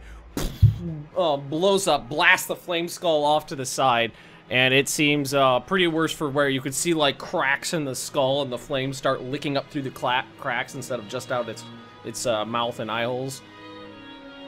All right. Yeah. I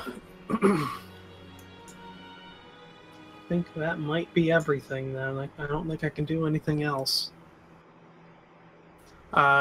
Is Artlox still freaking out? Yeah, like while this is going on, you see him just like fighting with an invisible monster. Can I try intimidating him back into sanity? Oh yeah, you can try that. That's fine.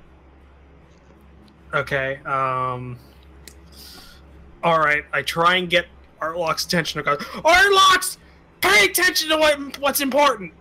And all right, roll for an intimidation check. Are we doing it an opposed charisma check? Yes, you're doing an opposed. You're doing an opposed check here. So you roll for intimidation.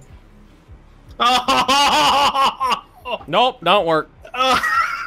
You don't even need to roll. I get part way through and I'm just like, oh, sorry, no. But I want to see if Artlox will crit fail. Oh, that's true. Artlox, roll.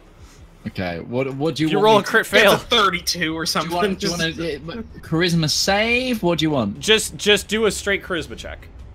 Straight charisma or charisma saving throw? Because this just is do just a straight charisma check. Damn, I get a +7 to saving throws. But if you roll a 1, I'm about to say you're trying to roll low. Oh, am I? Yeah, because he crit failed. The only way for any of it to have worked was for you to crit fail as well. I was trying to get you to snap to roll out as of it. bad as him. He was trying to snap you out of it, but no, you yell at him, and it's going over. He's too immersed in this imaginary battle in front of him. Well, Harry, back away from the golem, then. I said back away from my the golem. turn. I've already. Is that the end of your turn? That's the end of the turn. All right, the other skeleton. I think he might be able to move a little bit closer. He can move. You know, one of these. You can see one of the skeletons move in just a little bit, but still trying to maintain that distance from the Mad Tyburn. The flesh golem is going to make another couple of swings. That's a 2, and that's a 15 against 22. Yeah, no. Well, 15 plus 7 is 22. Plus 7. Plus 7 to hit. Wow, that sucks. Is he not at disadvantage right now? That was with disadvantage. He rolled a 2 and a 15. Yeah, so he takes the 2. Yeah, he takes the 2. Oh, right. My bad. You're right. You got that advantage, Ben. You got advantage on that. It's a 17 and a 3. So no, the flaming flesh golem is just smashing down in front of you. But you know he can't hit the dip duck and dive in Artlocks who's fighting off something else. He can't manage to hit him. Did you apply the damage for him being in the range of the fireball? I will right now. Doesn't he need to like run away from it as well, or try to? No, it's not in the actual rules. Okay. He just takes disadvantage on checks if he's on fire. Okay.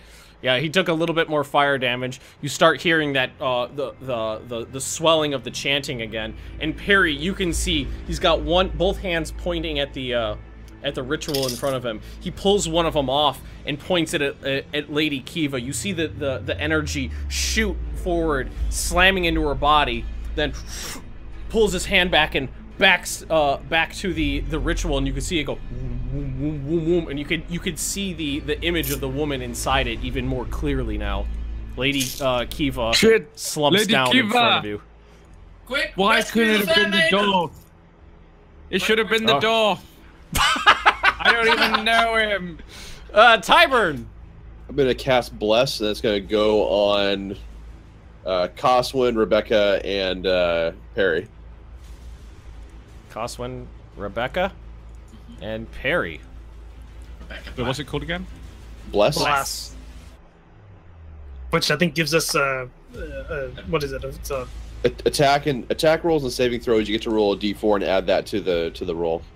And that's for like a minute long, right, or something like that. Okay, so it's like a period half bardic inspiration. You can use it. But you can keep reusing. The remainder of my turn is going to spend looking confused at Artlocks. Artlocks, what are you doing? That brings us to Rebecca. I like it. It looks like you three are just watching me and Artlocks. They're like in a very like, oh, look at them, they're having fun. No, because of their tokens. Tyburn and Morden walks up. Meanwhile, Morden walks up behind the line of you three and is just like, he's too short. He's trying to look over you, like between your shoulders at what's going on. Rebecca, keep hitting the flaming skull. I'm gonna hit the flaming skull. Wait, how far away is the flaming skull now? It's pretty close. 35 feet. Has 120-foot range. Yeah, no, I was gonna try and do the other spell that's exactly the same but slightly more powerful. But yeah, just Eldritch Blast this thing. That hits. She whiffed. You can see it just right past the thing and leaves a little streak on its head. Just like a little burn mark. All right, that brings us to Perry. Oh wait, hold on. Before that, I'm going to use the bless to add. Can I add damage? Right? Oh yeah. So let's add. Anything's better than what you originally rolled. So 1d4. Oh shit! Dash roll 1d4. 3 damage. Woo. All right, Perry. Okay. Forget the golem. If I move away from the golem, he can hit me. Then I'm just running into a place where he has all disadvantage. the enemies. He has disadvantage on all rolls, so he only gets one attack on you. If I run into the center, all the skeletons are just going to attack me because they have nowhere else they can go. Well, you do extra damage to skeletons, don't you? You have smite. Yeah, but I don't have skeletons much left. are also very weak. I used a lot of smite when we were outside. Skeletons are so weak, though. We've decimated them. Do you remember you went lollygagging across a field and took like 8 of them out? It's like one hit. Do you not remember that encounter in the? It was the first slod encounter. Then I'm thinking if we kill the golem, then that means Bob could just walk through and push them all away. Yeah, that's the thing, though. We're dealing with the golem right now. We still need to also kill the flame skull. We're dealing with that. I think you need to interrupt the ritual as well. Yeah. We just lost a plot critical NPC, so we need to keep moving. There's so many important things right now. Disrupt the ritual. Save Lady Kiva before she dies. That will be Parry's motive, I think. That's what I'd be thinking. 1, 2. She already got hit. 1, 2. He doesn't know exactly all that. I mean, you just see her. You saw her slump over. You can see Edmund and Borkvarrd still struggling at his chains. You can see now Borkvarrd has a chain like locked onto that metal clasp at the end of his nub where he attaches his shield. They just rip right on there. Oh no! His own mechanics used against him. I can't attack wherever that magician is or whatever he is, but I can get to the first skeleton and then go for him afterwards. Yeah, do my next turn. So I'll do that. Okay, I'll move away. All right, so you move away. The flesh golem just he sees you out of the corner of his eye. You just boom right behind him. Completely misses though. 1, 2, 3. We'll go. Here. No, don't leave Gordo. I'll go. The golems can't I'll go here, speak. I guess. Oh no, wait. I'll stand here. All right, you're gonna hit the skeleton. Yeah, I'm gonna whack him with nudge. Bang. Yeah, that hits. Damage. So that would be 5 plus you rolled a 3. Oh yeah, 8. So that's 8 points. 8 points of damage. So, and then the skeleton is gonna. The skeleton gets blasted backwards away from you. Okay. So parry. No, wait. That's so dumb. I can't do a second attack. No, well you could do a second attack against him because when you're attacking, it's just like boom, boom. Okay. I was about to say so that was really annoying. Just for thematic reasons, I was doing that. Yeah. You get the second attack on him. NG, if you go into the settings for the weapon, under the second damage, there should be something that says strength. If you just click that and then click it to nothing, it won't add that extra modifier that's confusing the rolls. Okay. Hang on, I'll take care of that. Yeah, I've done it, I think. Oh, you got it? Okay. Probably broken it now. We'll see. All right, so roll for your other attack and let's see if it works. Just a quick, because I'm trying to think, because I could use smite just to make sure I kill it. I'm pretty sure you're gonna kill it here. Yeah. Okay. Skeletons have like less than 15 HP. I have to use a second. No. Well, yeah. Does that hit? No. Nope. Add bless to it. Add your bless to it. Add bless. Roll 1d4. Does that hit? Has an AC of 13, so that hits. Yes. Oh. Okay. Yeah, no, that works right now. Yeah. So you just run right up that skeleton and boom, boom, and it collapses into a pile of bones that are blasted across the floor away from you. Skeleton's dead. Ran straight down the middle going, ah! Smashed the skeleton to pieces and then turned towards the mysterious mage. You take no more lives, you bastard. Wow, the first part of that sentence, intimidation. It sounded like Johnny was so for a second. You take no more lives. All right, the flame skull is going to take this spear and he's going to try to slam it into Tyburn. I don't know why. Ooga booga. So you need to make a dex saving throw? No. Are you sure that hits? Yeah, it's 6 points of fire damage. Oh. It's not that bad. What about the crit? Crit fail, wasn't it?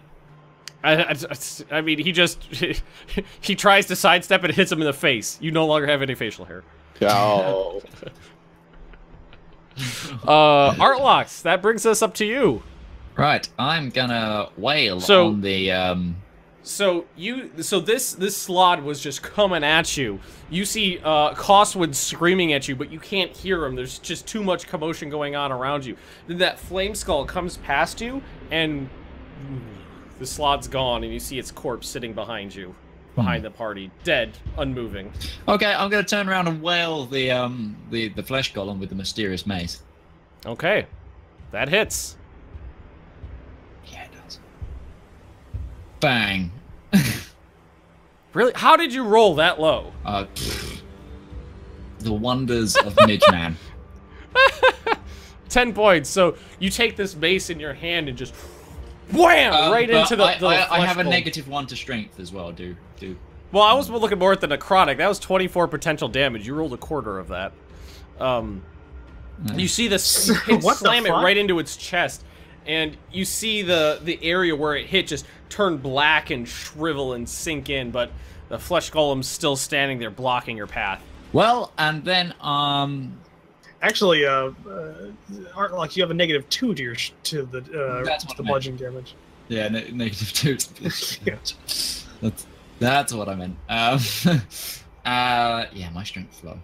I'm a feeble man. That's why I do all the talking.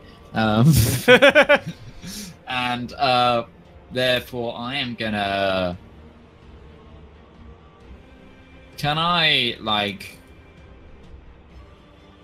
that spell I used on the slod? Yeah. There's how long's what's the actual spell information for that? Like let me look. Just because I want to know if I can still talk to any of them. Range 10 feet, duration 10 minutes. Oh, okay. So if anything's within 10 feet of me, I can talk to it. That's dead. Yeah. Yep, for 100 turns. Hey, Eric. Just gonna put for 100. Did you bring his brain with you in the black bag of holding? No. I'm just gonna end my turn, I think. Okay. Need you to make a dex saving throw. Oh yeah. Oh yeah. Forgot about this. All right. So you take 5 points of fire damage. You took half damage. It was 2d6. He rolled a 6 out of 5. Damn. 15. So what was that? 5. Yes, 5 points. 5 points. Round up 6 points. Coswin. Yeah. Somebody put that fire out. I'm trying. The only thing I have to worry about now is the fact that the golem has not been hit by fire this turn. It looks really bad though. So like either part of I its have to flesh hit the golem or go for the fire skull. If I don't hit the golem with the firebolt, then he loses his disadvantage because now you're 1-on-1. He has to roll above a 22. Yeah, well, yeah, but a golem can do that. Yeah, well, yeah, it can, but on a 15, I think what it was, he rolled a 15 or a 14, he got 22 because he has a +7 to his roll. Okay, yeah, well, disadvantage him then. And Arlox, remember, you're a bit soft as well, so he does a lot of damage. He's not at disadvantage anymore. Oh, well, yeah, that's what I'm going to do right now. I'm going to put him in disadvantage. Okay. So that's an 11 to hit. Yep. Okay, and this is damage. 12 fire damage to the flesh column. All right, so the firebolt, boom, you hit that exact same spot where Artlox slammed it with the mace and it decayed away some of the flesh. The fire goes into its ribcage, and you can see it burning out through the flesh golem, and the thing just boom, slumps to the ground. Well, that solves that problem. Okay, Artlox, next thing you got to do is rush into that room. We all got to start rushing into the room. I'll deal with the fire skull. Because I've got nothing else to do other than a fireball, which is too big for that room. You need to move away from the fire, though. Do you remember? Yeah, so I'm just gonna go.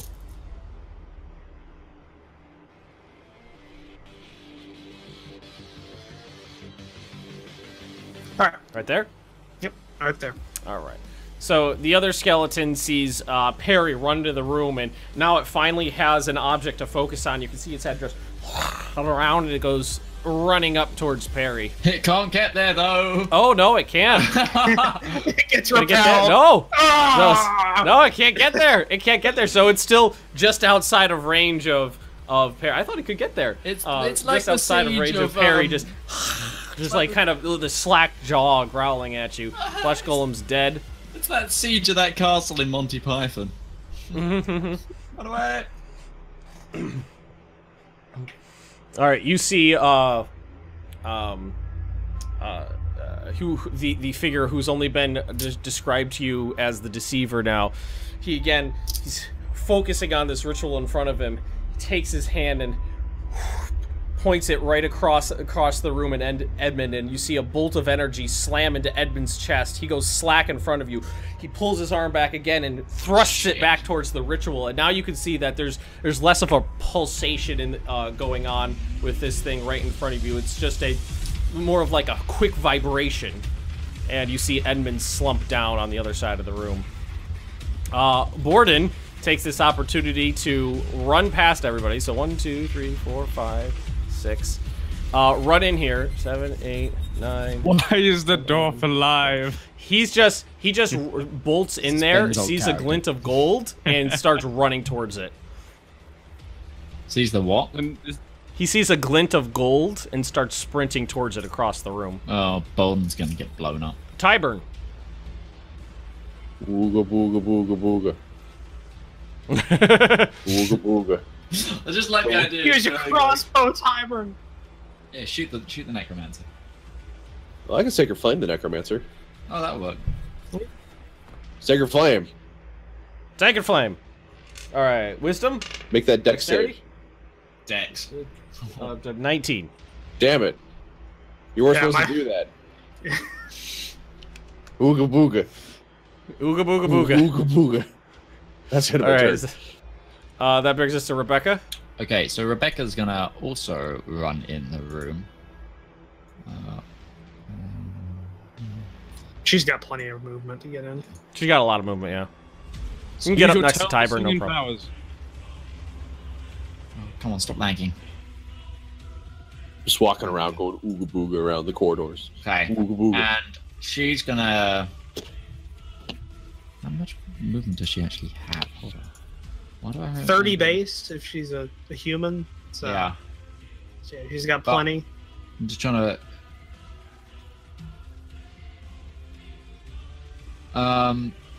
Okay, and she's gonna hit the guy with Eldritch Blast, the Necromancer. Does that hit? Yep. Jesus. 10 force damage. So he's completely focused on this ritual in front of him, and now you can see quite clearly what looks like the almost solid image of a woman standing in there motionless. The blast hits him and it kind of stumbles for a second, and he loses control of what he's doing for just a second, then he gets back up on his feet and continues, but he does take that damage. 6, 15. Alright, that's Rebecca's turn. Yeah. Barry, forget about the skeleton. Yeah, I know, I am. I was just you gonna can say, you can see Borkvarrd. He's just got that stump chained to the wall, and he's pulling at it. He looks at you guys across the room. He goes, "Let me fight!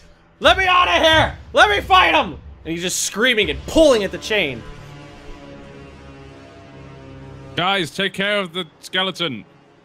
I can definitely try to deal with the Necromancer if I can get in the room. Trying to deal with the skeleton is just going to be a Benny Hill like skit. That's what it's going to be, because it's got to be 30 feet away from me. If you go to the one directly below the Necromancer, like right, yeah, right there, you're still within Tyburn's envelope. I'm gonna go here then. I'm just gonna. Everyone inside the safety bubble. I'm wondering if I nudge them off where they are, can they keep? Does that stop their spell? Maybe. I'm wondering. Huh. So I'll nudge. I'm gonna. think that hit. Mm-hmm. And I'm also gonna use. Mechanical question. If I use a spell from a item that's a higher level than I can cast, what happens? You have to roll a check. I think it's an intelligence check. If you succeed, you cast this. You cast the spell. If you fail, it just the spell fizzles. You waste your action. It's like a scroll. Okay. Yeah. Smite. So I'm going to use Smite as well. I'm going to use the second level, so I get 3d8. Okay. Is he undead? So you already rolled 7 damage. So. Ben, is it undead? Because then I get more. What do you mean you already rolled 7 damage? You already rolled. You don't know if he's undead or not. No, but those are his 2 different. I need to add it to the damage though. Don't Well, I can add myself. You don't know if he's undead, okay. so that you have no way of telling. I can add the damage perfectly fine. I do 3d8. Oh, and yeah, if he is undead, it's 4d8. Okay. So I'll do 3. 1, 2. Okay, so that's 14. Okay. And then add 3. your bless. And I do my second attack. Add your bless. I guess. Can you do it twice in one turn? Bless is one time. Because what if I hit Bless again? is once a Sorry? turn. You can use Once bless a once. turn. Okay. I don't want to use it then because I want to hit it again. Okay. I'd want to use it then. So I'm going to attack it again. No, it's just whenever a target makes an attack roll or saving throw before the spell ends. Oh, so okay. yeah, they're fucking use bless. Okay. Use it every time. 1d4, yeah? Mm-hmm. Yep. All right. Alright, and the second attack. Oh, bless is awesome. Yeah. Does that hit? Mm-hmm. He's a spellcaster. He's not gonna have much in the way of armor. Okay. And can I add bless to that? Yeah. Yeah. Okay. Bless is amazing. All right. We'll So always use bless. did you want to Time. did you want to nudge him? Yeah, move him. Yeah, if it nudges him, yeah. It succeeds. So yeah, it pushes him 5 feet back from where he was. Well, you did 24 damage in that first hit. Yes, he did. Just fucking ruptured. That's a like lot of damage. 8 So organs. Perry just runs right up to this necromancer here performing the ritual and just starts slamming him, and he's not wearing anything other than what seems to be simple black robes. He takes the full force of the blast, stumbles away just outside of the periphery of the ritual going on. That brings us to this guy who needs to try to move away. Furthest he can get is like right over here. Well, then he has to go across toward. He has to use all of his actions to get away, doesn't he? So he has to go down the corridor. He does. Well, he can't get any further than this. So you should have to go the other way. Yeah, he has to go towards. Well, he would have to go Tyburn the other towards direction. Tyburn to get that far away, and it Yeah, says that's he has to fine move as away long from as. As Then long he as has to use a dash action to do that. him. If he can get out of there with a dash action. He has to make all effort possible to leave my safety bubble. Okay, so that means okay. Let's see. My undead be gone zone. Undead be gone. All right, so that means he's got to go. Oop, could have got the thingy. If he has to use, more. Oh god, his skull just goes flying Yeah, by. and boom! Hello. Okay, yeah, he just moved the other direction, and he's going to try to use his bonus thing to slam the doodle into art locks again. Dex saving throw.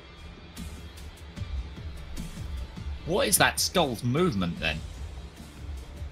40 feet flying. Where was he? He was there. Yeah, what's the issue? You're 55 feet from there. Yeah, so he used his action to move. He dashed away. Oh, this is a bonus action. Yeah. Sorry. Dex saving throw, yeah? Yeah.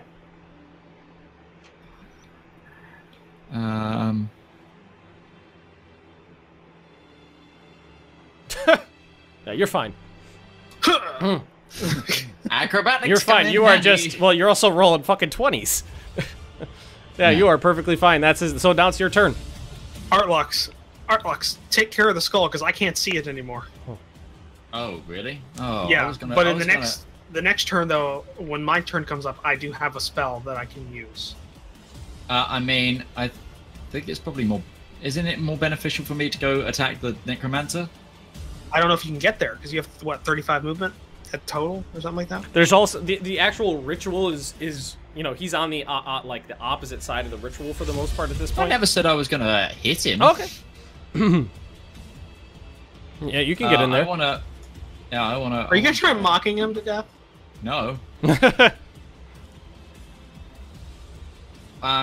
Because I wanna keep it hidden what I'm using. Ben, I'm gonna message you on. Okay. So you moved 1, 2. I think 3, I'm 4.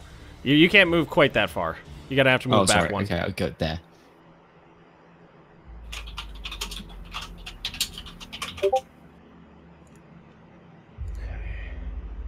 So you want me to do an intelligence, yeah? Yes, please.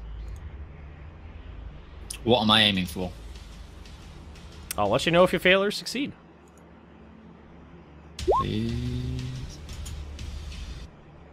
So, you take the mace in your hand. You look at it for a second. You speak a couple words while holding your hand out towards the Necromancer, and absolutely nothing happens. Okay. Coswin. Right. Is the Necromancer bloodied? Yeah. Yeah? Okay. So Coswin's going to...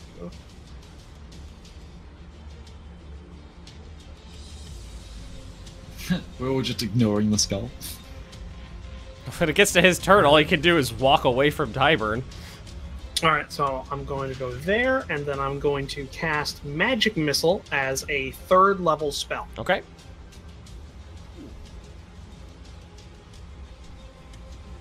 Artlocks, by the way, while he's doing this, while you are... you step into the room for the first time, what you see inside of the that like ritual sphere seems to be a giant knight, fully clad in dark armor. He's got like a bucket helm, and you can see he's got this huge greatsword. He's just sitting there kind of like heaving back and forth like he's waiting, and you just see these fiery red eyes through the slit in the helmet. Alright, so that's the damage I did with the the 3rd level magic missile, because I think I rolled 4 ones. 1, 3, 1, 3. It looks like.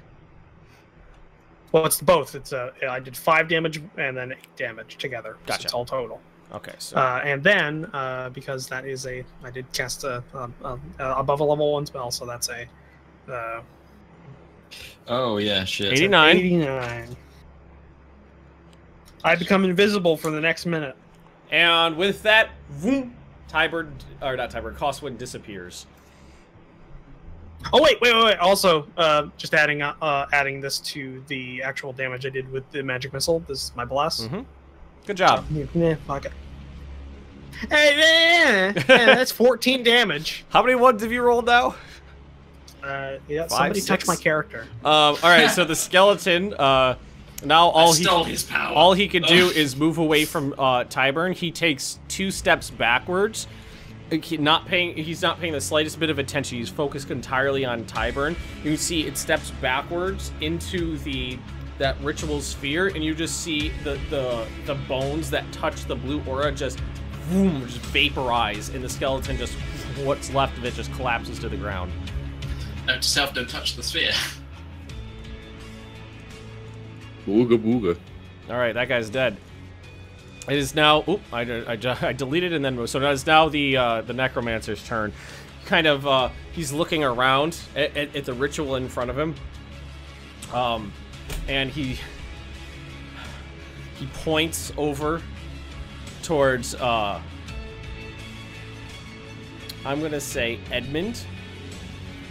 And you see a streak of energy slam into Edmund, and his head kind of jerks back up, and then you see Edmund just he pulls one arm and it snaps the chain. He pulls the other arm and it snaps the chain off, and then you see the Necromancer just bolt. Not another one. And Edmund goes following him. No! Chase him down. Tyburn.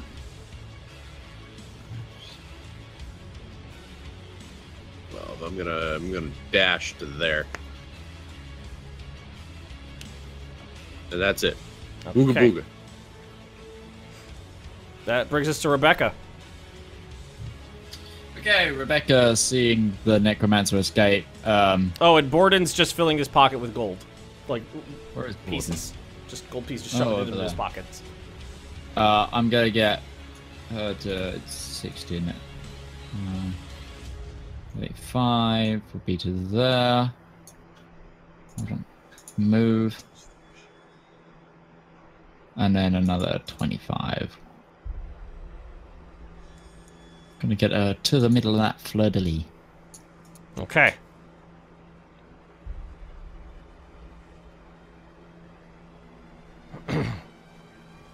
And end the turn, I think.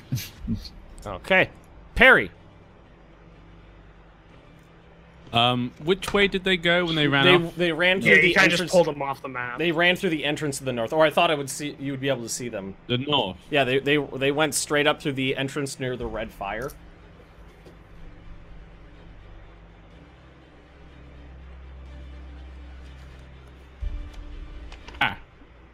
Found them! Have you got anything ranged you can hit him with this? I used it for my running. I used everything he had to get up there. I did a sprint. Did he? Oh, fair. Should I'm thinking about if I stand next to Edmund and he runs, I hit him. Yeah. Then. Huh. Or you can try and get next to the Necromancer. Yeah, try and get next to the Necromancer. Not sure I could. 1 second. 1, 2, 3, 4, 5, 6, 7, 8, 9, 10, 11. Okay, I could just get to him, I think. All right, do that. Hold him there. I think that was my sprint. That was 12. All right, and then I guess I have to just end my turn. 1 second. I heard a roll that makes me scared. The DM's rolling dice. Oh no.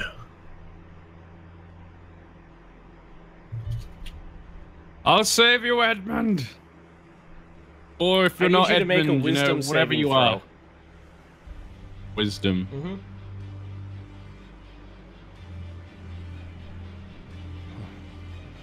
So you go, as you move past Edmund, he's just sitting there smiling at you. He makes eye contact with you, and you see this big, wide grin move across his face, and you can see that he looks a little bit different now. His skin's a little gaunt, his eyes are a little dark, he seems to have some rather large canines now, and you find yourself oddly attracted to it. Attracted to him, yeah. You find yourself completely allured by the boy standing in front of you. And for the sake of mechanics, you are charmed. You cut out there, what'd you say? For the sake of mechanics, he is charmed right now, which means you regard Edmund as a trusted friend and companion. Hmm.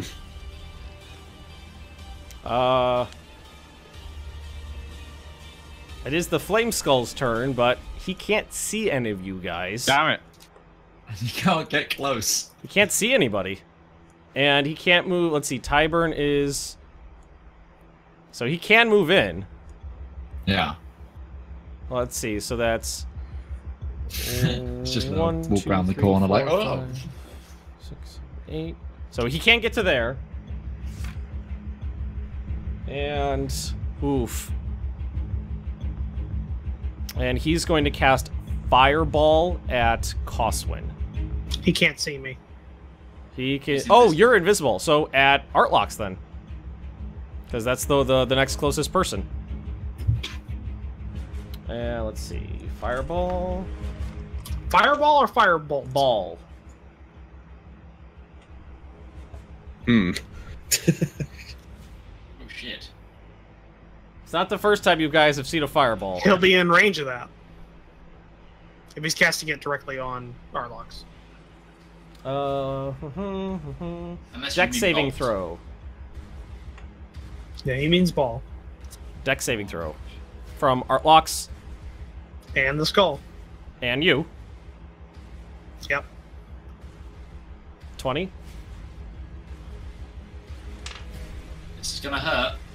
20. Okay, so 3,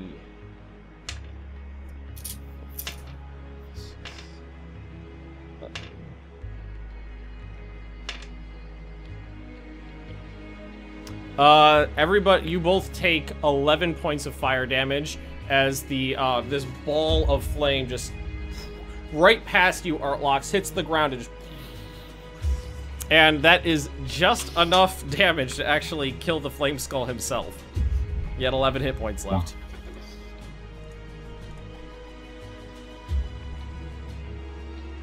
Alright, and you guys are both on fire. Oh, wait. I don't... If we've passed the dex test, I don't think we're on fire. No, you're right. Yeah. Okay, Artlox, it's your turn. So the fireball just streaked past you, hit the ground, exploded. You could still see this ritual pulsating in front of you, and this, like, hideous knight on the inside of it wielding a giant greatsword. Can I, do I see of any way to stop the ritual? Is there anything I can tell? Not particularly. Like, what are these gems You see on the floor? runes in the ground. You see 4 gemstones inlaid into the floor. You could release Borkvarrd. Yeah, okay. I'm gonna... How far away is Borkvarrd? He's 30 feet. I'm gonna walk up to him and I'm gonna smash the chains. All with the right, mace. let's just roll a far away from him. Melee attack. Just smash the chains. I'm just gonna have to roll the mysterious mace because I don't think I just have melee attack signed in. Ooh. Weird, just popped out the chain. Okay, that definitely hits. So you smash the chain, and Borkvarrd, he's released. He looks up at you because you're a good deal taller than him. He goes, "Thank you," and he just starts bolting. So that's 1, 2, 3, 4, 5, and then dashing. 1, 2. So he dashes all the way in up to the Necromancer, but that's all he's got. Okay, and I'm gonna end my turn. Okay, Coswin. Right, Coswin's going to... let's see here. Coswin's going to dash right to there. Or wait a second, he's going to... yeah, right to there. And then I'm going to sell one of my spell slots so that I gain a sorcery point back. Mm-hmm. And then I am going to quicken. I'm going to spend that sorcery point to quicken a... let's see here. We're going to quicken... I cannot see the Necromancer. So, Given the angle, I'd say you could try to hit him, but he'd have like 3/4 cover. well, that doesn't matter if I cast Magic Missile. Okay. What level? First level. Well, it doesn't matter how much damage you do. How would you like to kill him? I want every bolt to go through the center of his skull. All right, so Just one after the other until it goes through. you And just stick your head around that corner, see the assemblage of people in there, and just and you just see just a thunk, thunk, thunk, and they seem to actually go through him, like through his head, and you kind of see like a flicker on his face, and then you realize that he's been wearing a mask that's been projecting an image of across the face of it. It kind of like deactivates as it's been pierced, and then you just see his body just flump to the ground, a big steaming hole in his forehead. Cool. Also, then I need to roll my chart, because that was a first level spell. 32. I'm transported to the astral plane until the end of my next turn. I forgot my mic was muted. I was So reading you it, just... And you find yourself... I go in a full sprint, I hit the wall and fire the magic missile, then immediately after I see the kill, I just go... No. So to us, that's he appears by the wall, and then... Oh yeah, because I was invisible. And then disappears again. Alright, so, now it's actually Edmund's turn. And Edmund is going to... He lurches forward at Borkvarrd, who just came like sprinting past him, and he just it looks like he's feral. He just takes his teeth and just slams them into Borkvarrd. You can see it draw blood. Borkvarrd screams, and you hear it echoing throughout the hallway. And then Edmund pulls back with this big smile on his face, and you can just see blood dripping down his face. He then is going to attempt to run past Borkvarrd, see if Borkvarrd gets a hit on him. He does, but I mean, he's just punching, so. Borkvard's pretty strong, though. Yeah, he is. He rolled a 1. So he does 5 points of damage against Edmund, and then Edmund just starts bolting. And let's see here. So he got bit by somebody that had large teeth and was showing feral tendencies. It's a pretty bad way to go, like Lycanthropy. Okay. Now he's dead. You guys are, I guess we're technically out of combat unless you want to do something with Edmund here. Did anything happen to the ritual? It's still just kind of like really like vibrating really intensely. Or what's Edmund doing? Is he offering? He's running to this thing. We just grab him and like just tackle him. I'm gonna go to grab Ed. I'm gonna block Edmund. Okay, you're gonna go to you're gonna try to grapple him. No, I'm just gonna. You said you control the dead or something. Can't you just like try and? Yeah, I'm gonna try and get. I'm gonna get in front of him and then speak to him. You're just gonna speak to him. Yeah, what's going on? Like, I'm gonna like be there blocking him. You know. Hello, my liege. Edmund, calm down. It's us. You just kind of like throw your arms out in front of him and you say, Edmund, it's us, it's us. He just kind of snarls at you, then, boom, he just disappears, and you just see a cloud of mist flow past you and down towards a stairwell behind you, and he's gone. Mist. He just turned into a cloud of mist and left. You guys are out of combat now. And the ritual is still going. I'm gonna try and read some of the inscription, the runes, or like, try and find a way to shut off the ritual. After a good 55 seconds, Coswin reappears. Okay, pops back in. Artlife, did you want to roll I hate this place. an inspection check? Yeah, I'll do an inspection check. I hate when that happens. It's just. I swear, it's so humid in here. This never happens to me. I swear. All right, so you take a minute walking around the ritual, and what you could sense is that it seems to be like that pulsating, seems to be slowing down on its own a little bit. But I mean, you don't. I want to try and reverse it. You don't recognize as a trained. As a trained. Before you say anything, what you guys also notice is that over here, there is an archway identical to the one you guys originally saw all the way down at the base of this tower in that cavern. On the other side of this archway, well, that one was completely inert. This one, when you look through it, you see what seems to be a beautiful glade, towering oak trees that look to be ancient and imperious. You see a gentle sunset off on the horizon that's staining the sky like a brilliant orange color, and just little, like fat little fireflies just bippity-bopping Do around. I see that, or do I see something horribly different? No, you all see the same thing. There's also mounds and mounds and mounds and mounds and mounds of gold and silver pieces piled up in the room with the portal. Good. Okay, can I check what's on the wizard or whatever it was? You can check him, yeah. Yeah. As a practiced and trained magical person, can I make an Arcana check to somehow decipher what this is? Mm-hmm.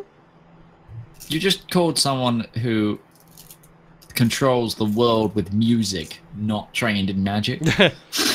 I control the forces of chaos through natural ability. Touche. My magic's better than your magic. All right, so you see, you look at the ritual and the bodies hanging on the walls around you guys, and you could definitely sense that there was a sacrificial component to this, and that it remains incomplete.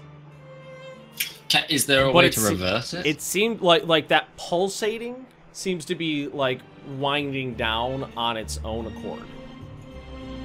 Yeah, see what you got here is standard class 4 sacrifice. Ben,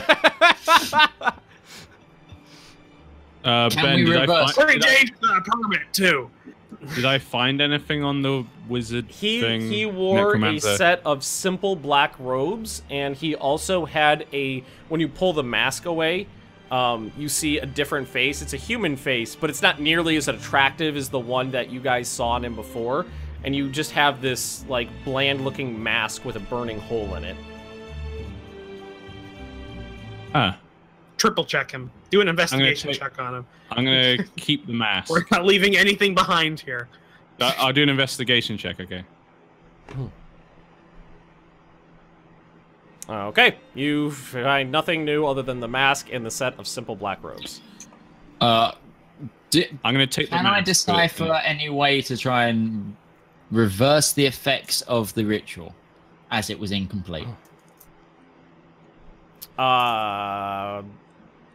You can. I mean, you roll an Arcana check.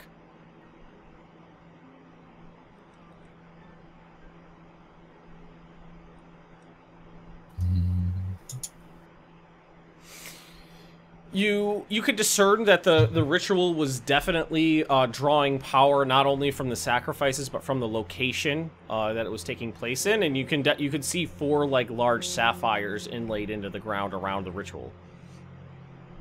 Okay, I'm gonna.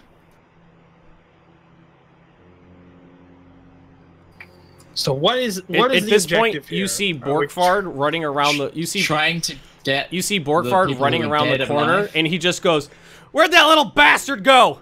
He's holding his neck. Down the stairs, I think. And Borkvarrd just takes off down the stairs. No, it's just. You probably want to get some answers from him first, because he's been here. He's been going. He's already down the stairs. Well, this set of stairways that you're at particularly lead up, not down. You see them winding up. All right, Artlocks, what were you doing? I'm gonna. Art, you see Borden stick his head around where that portal is. He goes, "Hey guys, you seen this shit?" And you can see his pockets are like bulging. Oh no! Wait, hold on. As soon as Coswin sees him poke his head out from the side of that, and he makes eye contact with him, Coswin's going to meaningfully and steadily start moving towards him. Okay. With anger in his eyes, after he saw him sprint past all the enemies to the gold during the combat. Okay. I'm gonna try prying one of the sapphires out. Okay, with what? Also, secretly, Cosmo's trying to get out of the room before that happened. Actually, no. I'm gonna smash it with the hammer, with the mace. You're just gonna try to hit it? Yeah. Okay. Roll for an attack. Wait. Roll for an attack. No waiting. Roll for an attack. Oh, no. Are you hitting it with the mace? He's hitting it with the mace. Oh, you're hitting the demon mace on this. Roll for an attack. All right, so you go up to one of these large sapphires. It's like the size of a fist, like brilliantly cut, inlaid into the ground. You take the mace and just with one fell, whack! 2 hands, you slam it into the sapphire. The sapphire immediately shatters. And what happens is I need every single person who can see the ritual to roll a strength saving throw. Oh, fuck. Is that me included? I just moved into the room. Yeah, and you can see it. I wasn't in the room, I just moved in. If I was, as I previously stated, I was looking at this man with intent and walking towards him. Am I gonna have to roll? Yeah. You haven't made it past the corner. Oh, I need to do one for thingy. Oh, fuck. What did I do? Hey, Penny. Hi, sweetie. You struck you struck a necromantic sacrifice with a demon hammer, and you expected things to go well? I was trying to break the spell, so I went with break, like literally. I mean, I just thought you were gonna take the sapphire out with like a knife or something. Okay, the same so thing.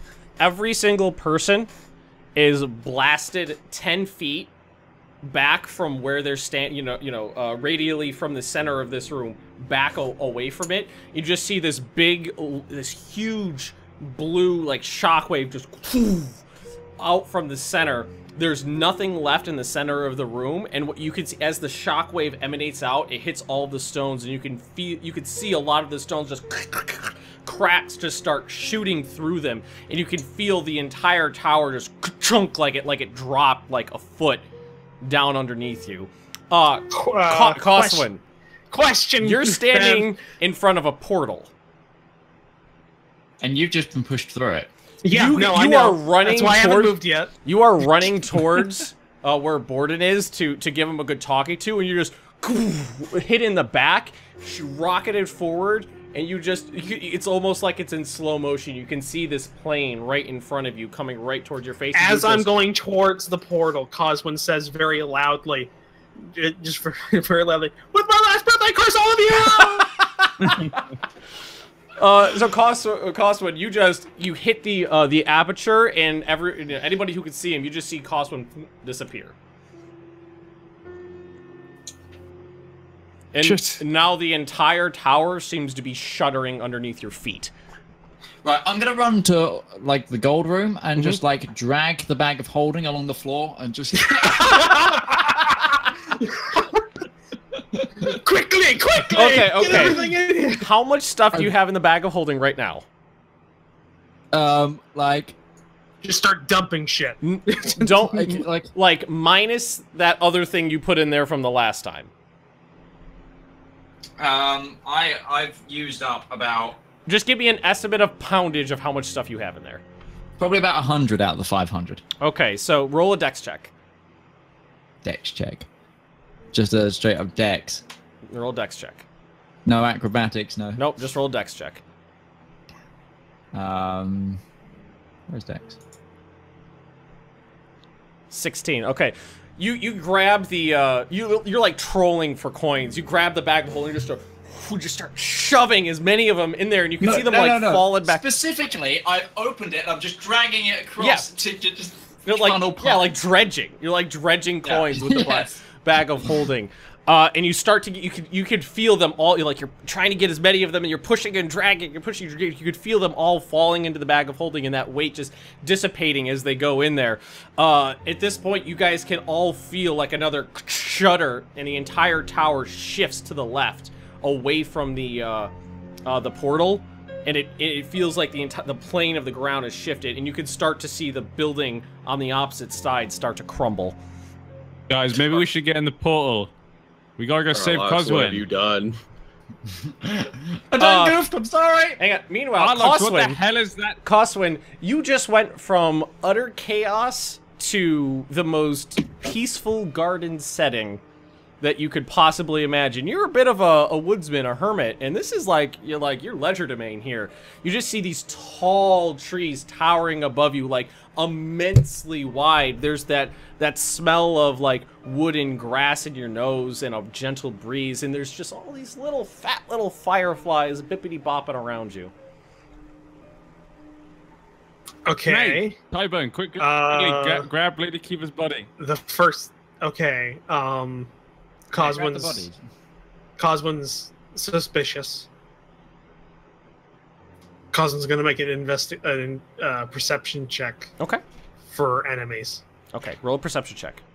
Meanwhile, I'm just shoveling like these things from the tables over here. Just as much of everything in the bag. Might even go and try and grab some of the sapphires. You look around this small glade that you're in, and you seem to be perfectly alone and at peace. It's like a balmy 72 degrees outside. There's the sun setting in the distance. Is this the end of like Elder Scrolls Oblivion, and he's gone to paradise following Mega All right, back to the rest of you guys. You see as the left side of the building just shears off, and you can see a darkness and night out in the distance. Guys. And the entire tower shifts again, and you can feel it. It doesn't shift and steady itself this time. You can feel the floor shift a few degrees and then start going like this. You start sliding. I can't see you. Oh, I'm sorry. You're sorry. You guys can't. You can't see. Grab a body. You feel like the entire ground shifted like 6 or 8 degrees down on the left side of the room, and then I can't see what Ben's doing. 6 or 8. I'm trying to describe it verbally, but you guys won't shut up. You feel the floor shift a few degrees off kilter to the left towards where the stairways were, where there's just a gaping open hole into the night sky over the Forest of Dwyn, and it's enough for you can see that the coins are starting to shift and slide across the floor. I'm not grabbing a bot. I'm just beeline for the portals. This seems to be where safety is at right now. Tyburn just sprints and goes face first into the portal without a second thought. And he disappears. Help those who help themselves. Quickly, Rebecca, grab a body. I got Lady Kiva. Shit, I forgot I'm controlling her. Sorry. Meanwhile, Borden goes to another pile of gold that he like grabs his shirt and like tries to make like a little like nest with his shirt. He starts piling gold into his shirt. So, Artlox is gonna grab these. See if I can grab the soul gem thing. All right, Perry, are you going through the portal? I've got Lady Kiva on my back. Her body. All right, so you grab her body and you're hauling her through the portal. You make it to the portal. But I'm walking towards the portal. I turn to Alex and go, Artlox, hurry up! Come on! And then, are you gonna go through? And then I walk through. All right, then you walk through. Coswin, you see Tyburn, boom, just full speed run out of out of this portal into this glade that you're in, and then right after him you see Perry go through with what seems to be a unmoving Lady Kiva on his back. Coswin sees this a split, and then for takes a beat, and then Coswin goes, "Damn it! I was good. They were gone. I made it. Damn it!" Artlox, are you gonna try to pry that big gem out? Unless in my scrambling, did I find anything else other than gold in those? Look, you just 9/11 the tower. It's time to leave. Rebecca just bolts after everybody and goes through the portal as well. Okay, I'm gonna. Fuck. You're starting to lose footing as you can feel the tower I'm going to the portal. Just full on hauling off to one side now, and you can feel you can now that there's an exposed side, you could hear like what sounds like gunshots as like foundation stones shatter under the weight of the leaning tower, and it just starts going more and more and more. I need you to make a acrobatics check. Yeah. Thank fuck for that. Oh, okay. Finally. Can't see it now. I'll just get better modifier than just the straight dex, but fail. So you thinking you that get to being a straight dex would have been. You get to the edge of where that raised pedestal was, and you use a little bit of leverage because now it's kind of like you're trying to run up a vertical slope. You kind of leap off of it towards the portal. You land flat on your stomach, just inches away from the thing. What do you do? The whole room is starting to shift, and you could feel yourself pulling back away from it. Is the portal going up or the portal going down? It's going up, and you're being, just gravity as the entire tower is shifting and falling, is pulling you away from it. You reached out, you dove, landed on your stomach right in front of it. I'm gonna turn myself and roll like on my back just through the portal. Okay, do another acrobatics check for me. Let's see. Roll better than a 6. Mm-hmm. You better fucking hope I do.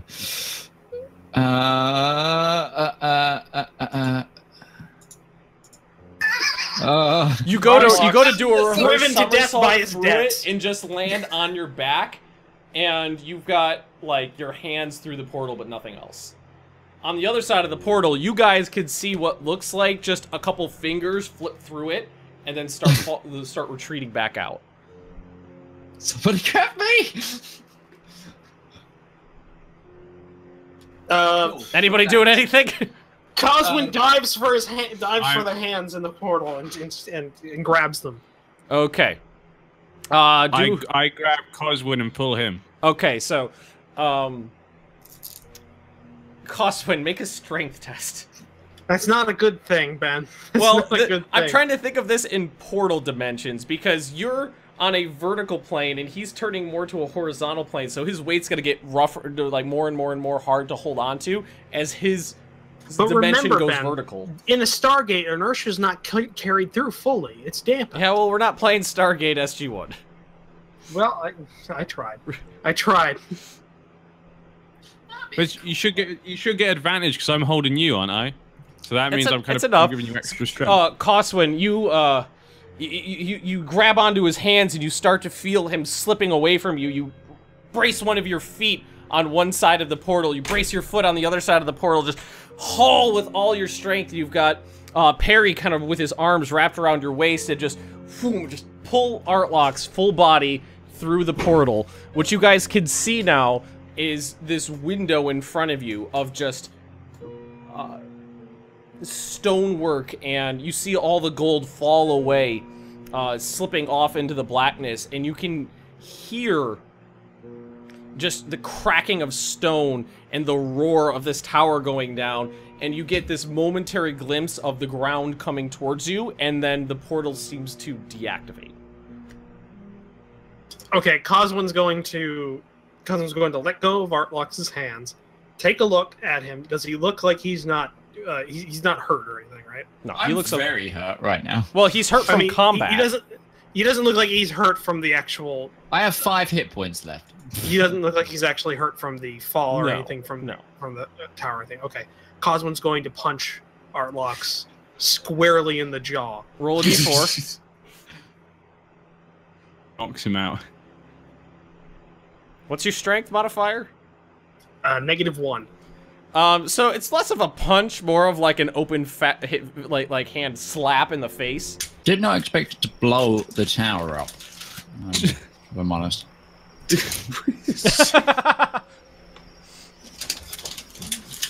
So let me get this straight. So basically, there's now a young boy who could be some vampire, or some boy undead vampire who also looks like the real heir to that. No, Edmund's dead. But I mean, he looks like him. Yeah, he looks like... So the corpse of Edmund is walking around. Yeah, so the corpse of a young boy who should be ruler of that city is now running around. Also, because he was acting feral, had fangs for some reason, he was... all that kind of stuff. He bit Borkvarrd. So, yeah. Borkvarrd didn't come through here with us, though, so... No, Borkvarrd ran up because you pointed him to the stairwell that led up, so Borkvarrd ran up towards the top of the tower before it collapsed.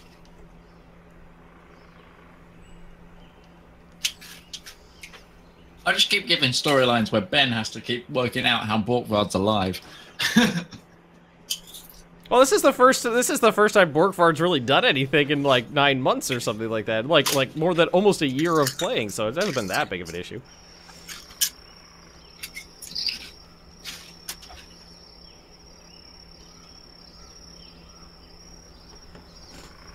Damn it, I was hoping to save people. Well, you have a body. A body. We've got Lady Kiva. Couldn't get Snow, couldn't get Kavara. Getting that one almost cost you guys. Well, no. You going back to... Getting the body was dead. Getting the one body was fine. You going back and doing a double take on another Sapphire, that's probably what almost cost you. I mean, we don't know. Why'd you have to smash the damn thing? I got the body just in case. Why did you have to smash it? Why is that your first? Why is that the first thing you picked? Was that? I was thinking, break the spell. Oh, it broke the spell. Yeah. He broke the spell. Also, Yeah, You know what probably would have alive. also broken the spell? Broken the arrangement of the sapphires by picking one out of place. Because those things are meticulous, maybe. I don't know, you're the magician. I feel like this is a conversation that's happening on the other side of the portal. Like, why'd you do that? You're the fucking magician. Why did you do something? That's exactly what's going on. Yeah, Wait, then why didn't you ask me? If I'm the only person that deals with magic, why didn't you use an advisor? I did. Are we You ran back off in after character what's now? his face? Yeah, I am anyway. Okay. Tybin, please try and see if you can heal Lady Kiva. See if she's alive. Might just sucked out some of the life force. Work on this broad. Work on this broad. You said. Ben, can we feel a heartbeat? Is there any heartbeat or anything on her? I try to spare the dying. All right. What is? Can you put that up in the chat for me? I can.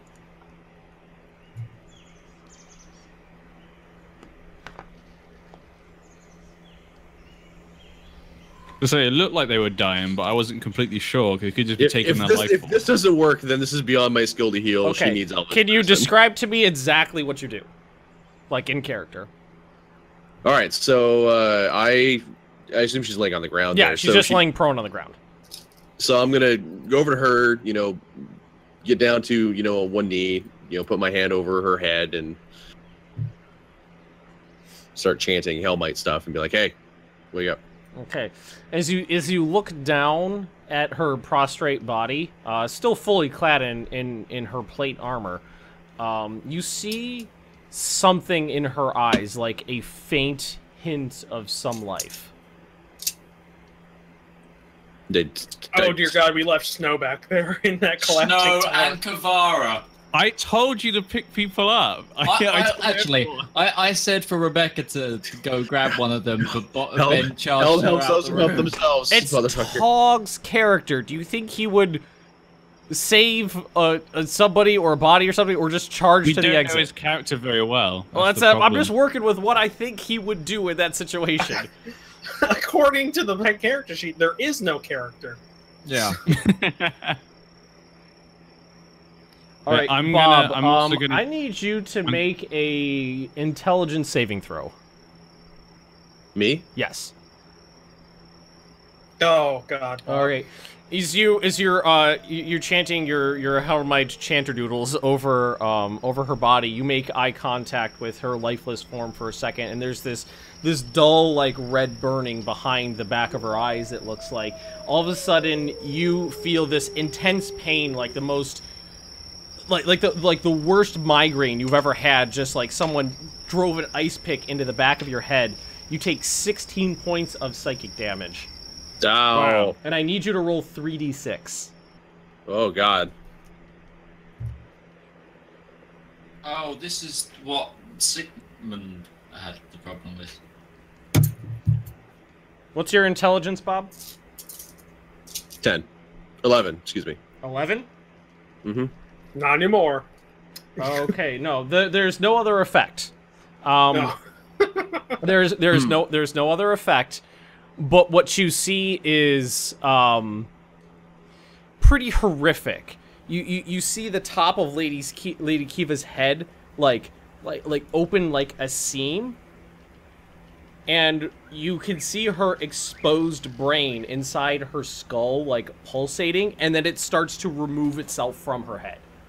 You see like little claws grab Do we see this as well? Yeah, you see like little claws grab the Bob, edge of her what the hell are you skull doing? and lift itself out of her skull, out of her head, which is now just gaping open. There's nothing left inside there, and it just is like standing. It is like sitting there on four little claws, looking at you. Her exposed, pulsating brain.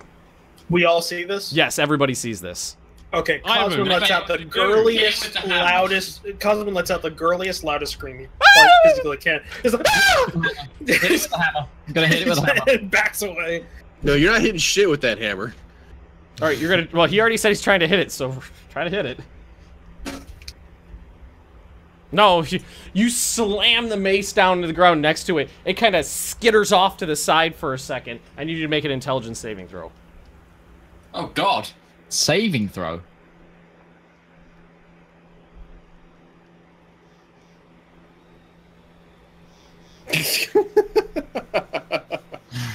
All right. We're all panicked. We're not able to do this. All right. You fall to your knees as that pain, like Tybert's sitting there like clutching the back of his skull. You fall to your knees as this pain just starts radiating out through your head. You take 10 points of psychic damage. I need you to roll 3d6. I'm down. Roll 3d6 with disadvantage.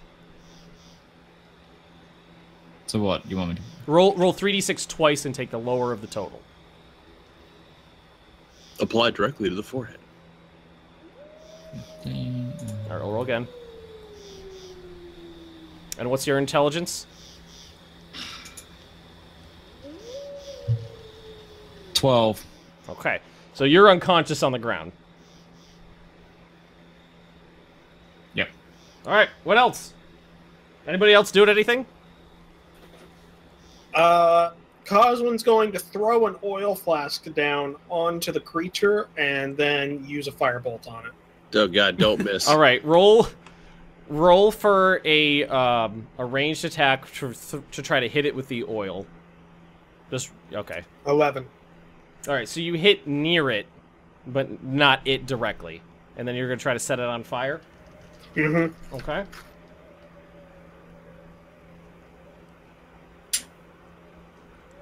Bolt, and it's a ranged spell attack, so roll for the ranged spell attack. All right, that spell does manage to hit it. All right. For 8 points of damage. All right, and we're gonna I'll give it do an additional 1d6 for like oil that's splashed up on it for fire damage. All right, so you do 10 points of damage to this thing. It is going to. It kind of scampers around for a second, trying to like put out the flames, and then it turns towards you, Coswin. I need you to make an intelligence saving throw too. All right, so 6, or you take 5 points of psychic damage. Roll 3d6.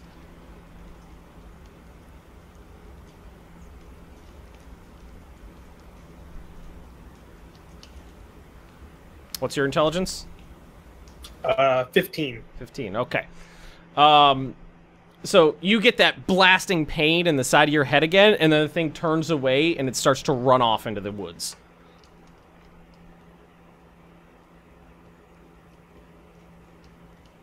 Huh, maybe I shouldn't have brought her back.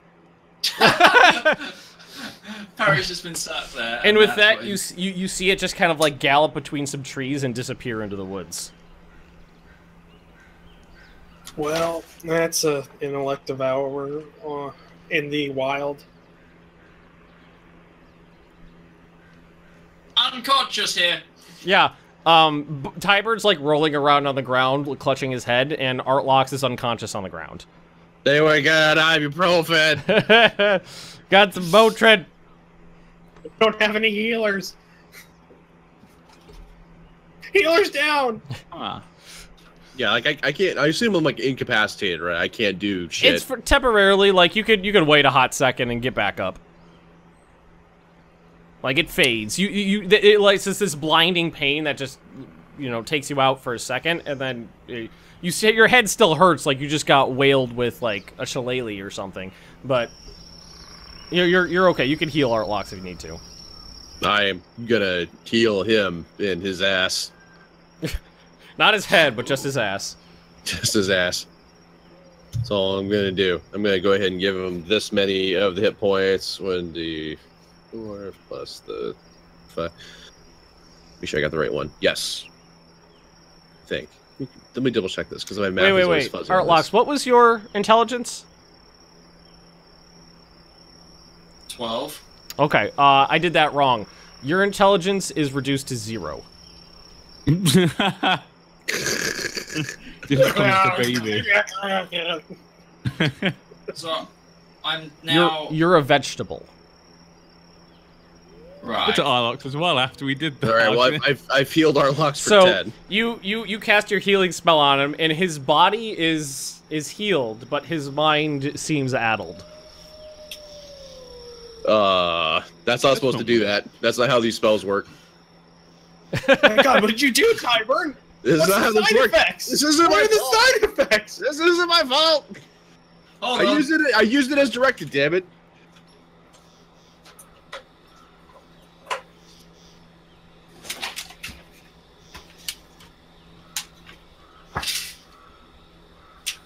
So, where are we?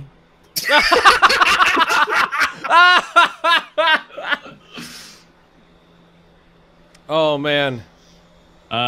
Coswin? Yes. You've been here longest. Do you know where we are? Oh, Is it a magic? Is it like, are we in the same world? Is this a magical place or what? I don't... Well, it's not as human as the astral plane. It was just there, so... I don't know. Making our con check. Are we still in the same world? It's nighttime, right? It's nighttime right now. It seems to be like dawn or dusk or something like that. You can see the sun setting or rising. You don't know which off in the distance. All right, well, we should maybe just make camp right here for now, because we don't know where we are. We don't know what's going on. Artlox has gone dumb. I'm not feeling so hot myself. So you guys want to take a rest? With that Arcana check, can I tell if we're in the same world or if this is some sort of magical creation? Judging by the, like, ambient, like arcane energy in the air, you can definitely tell that you are not where you were before. This is another plane of existence. Oh, God. Oh, no. So you were in the material plane, transported to the astral plane, and then because this happened so recently, you know what planar travel feels like. Tyburn, I don't know. I don't like these noises. I don't know if you'd be aware or knowledgeable of this, but would your spells have different effects depending on what? Hypothetically, if we were on another plane of existence. I don't think so. You don't think so? You think you're okay? All right, it's all hypothetical. But we're. I don't think we're on the same plane. What? We were on the same plane. Well, I mean, we come from the material plane of existence. This Midge mask is creeping me the fuck out. I tend to visit the astral plane like 1 out of every 80 times I cast a spell.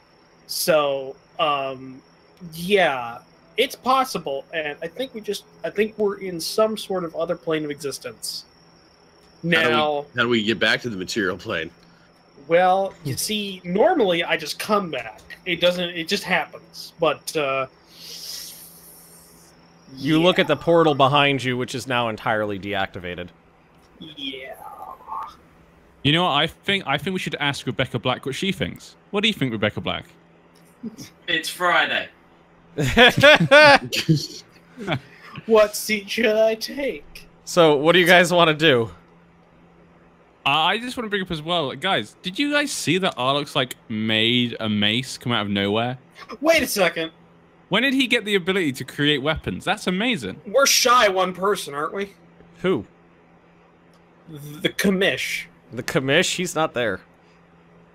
Oh God, he's dead. Oh. Last time you saw him, he was not come through the portal. The last time you saw him, he was just piling gold into his shirt, trying to take more. Well, given the options of crumbling tower or astral plane, I'll take astral plane for now. Well, I don't know. This might not be the astral plane. Then where are we? Well, Ben, can I make a check? Because as a wild magic sorcerer, I think I would be acquainted. Yeah, you could do it in a history check or an arcana check.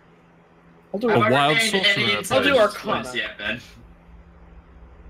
Because until I'm past 0, I'm stunned. You're a and you can't. At 1, you would be able to move. You wouldn't be able to talk unless I think you had 4 intelligence. No, but like, yeah, have I regained any yet? Is what I asked. You're a vegetable. You're just laying on your back, open-eyed, staring up at the night, the dusk sky. So that's 16. So you take your a look around for a minute, and you look at the sun in the distance and the twilight, and you get this that sense of ambient arcane energy flowing around you, and you feel like there's a pretty good chance you know what this is. You think this is the home of the Fey. Okay, nobody touch anything. What? Why? Nobody touch anything. I'm touching the ground with my shoes and my feet. Yeah, we might not want to do that either. I don't know what you want me to do. I'm scared. I have Fey ancestry. Yay! Where are we? I think we're in the home of the Fey. What does that mean?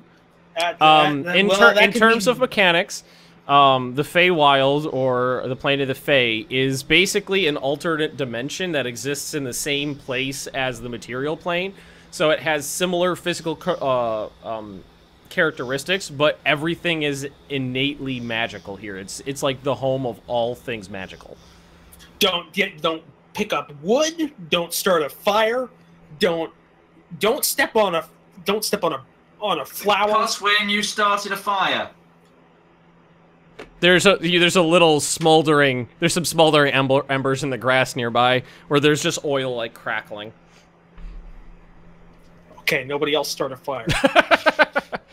So what do we do? Oh God, Midge! I just thought of something. Do you remember what that other item you gave away was? The circlet. He has no intelligence. He can't think right now. No, I'm just talking to Midge, not Artlocks. Oh yeah, no, I know. The one I really wish I had on right now. Yeah. All right, we just at this point, let's just rest up. We're gonna go back to back and sit down on the grass. Can somebody like medical check me? We're gonna keep Midge's corpse, or is he still alive? He's alive. He's breathing. He's. No, I'm asking Tybert.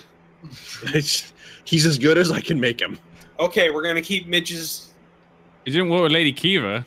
We're gonna keep Midge here. Her skull is ripped open and her brain is gone. She's dead. I don't know what to tell you about Lady Kiva. No. Now that I know this, now that I know where we are, Tybert, it's not your fault, and then that should be a very big indicator of where we're at right now, because I'm pretty sure being in this place can make our brains come out of our heads. Well, no, well maybe actually. It's Jesus Christ, you have to get out of it. Very uncomfortable now. Like I said, back to back, we sit with our backs to each other, and we wait 8 hours until we're back up to full. And then we'll make a plan. If you see anything, don't yell about it. Just bump one of us. We keep an eye on it. If you see anything that looks dangerous, it's probably fine. But anything that looks fine, it's probably dangerous. I don't know if I can sit in one spot and just stare out into the wilderness for 8 hours. Well, you better be willing to, because I'm not gonna feel any better if I do that. Oh, Cosmin, can you look at this? I found the mask on that whatever the Necromancer, whatever he was. Has he got any magical properties about it? You can check. I'll give it a try. I'm not sure if the Feywild's going to be in. It's interfering with your. Let's see. It definitely has some magical properties, but was heavily damaged by being pierced with several magical bullets. It's a very weak magical thing. It's probably always been weak. Nothing. I didn't do anything. There's still a little steam coming off of the burn hole in the forehead. Just keep that in your pack. Just keep an eye out for anything. And if there's anything pixie-sized. All right. So you guys taking a long rest? I am. I'm planning on getting some sleep and then praying to Helm and get my spells and stuff. Apparently, I'm staring at the sky. So. I'm just gonna put one of my ogre loincloths on top of Artlocks to keep him warm. God. Rebecca comes over and just takes 2 fingers, closes his eyes so they don't dry out. Better close his mouth too. All right, so you guys, everybody's in agreement on a long rest here. I don't get a choice. Yeah. Mitch is resting whether he likes it or not. We wait here. We circle the wagons. I'm not fucking around with the Feywild at a level 5 character. We need to get the fuck out of here. All right, so you guys all huddle up. Somebody grabs Artlox's body and just like puts it in the middle, and because it's not really good for anything other than warmth right now, but it's already pretty warm out. And so if anybody's cold, they can just cuddle him. Everyone takes a turn with the long rest. Yeah.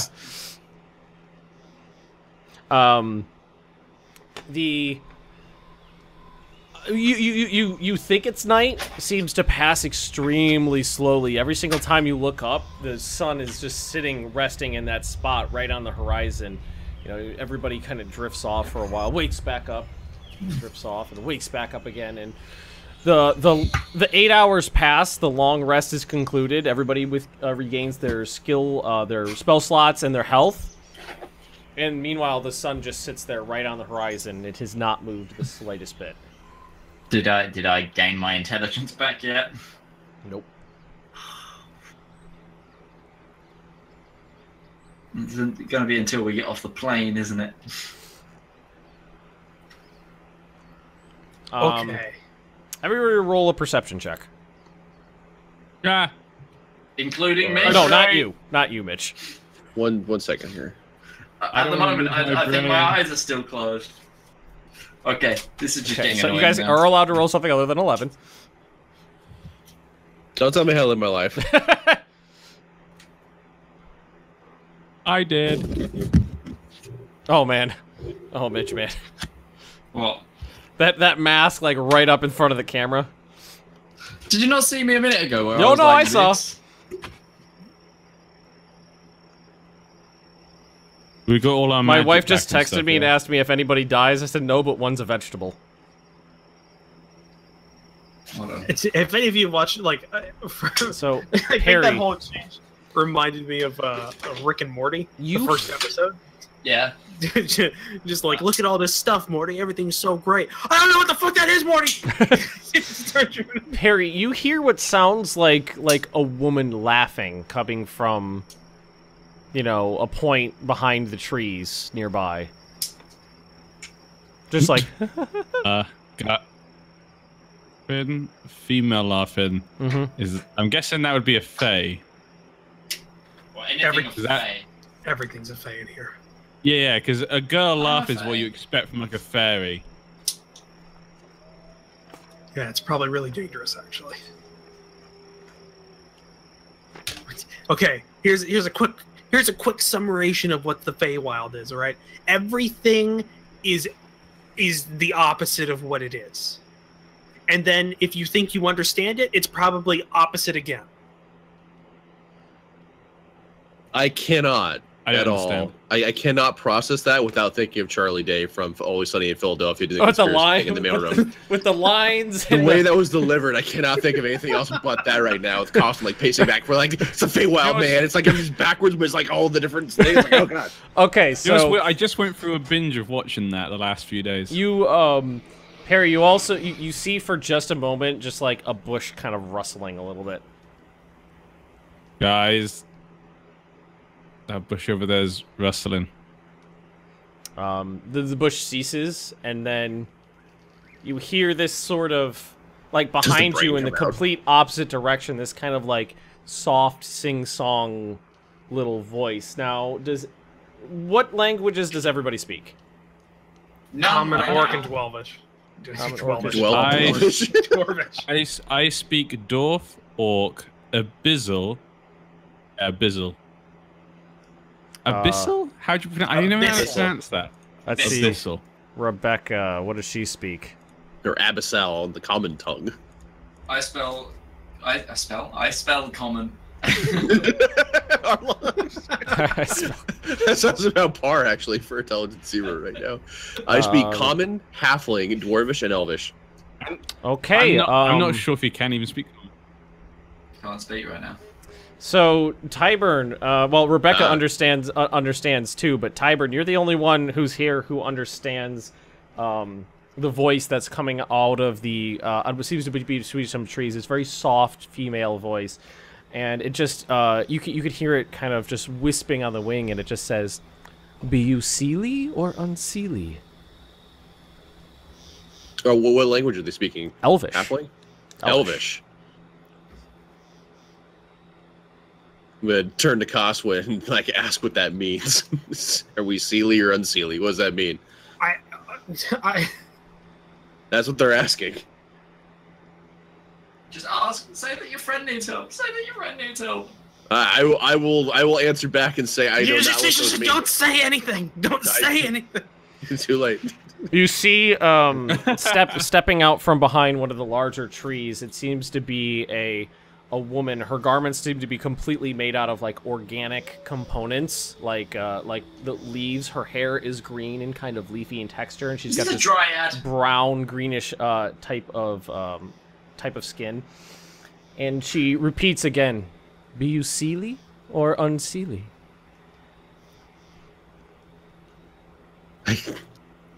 Asking if you're silly. She takes a couple steps. She takes silly or unsilly. She takes a couple steps forward and just kind of her head kind of tilts off to the side for a second, and just kind of looks around at the group, down at Artlox on the ground, and over at Perry, or her stare kind of lingers on Perry for a little while. Hi.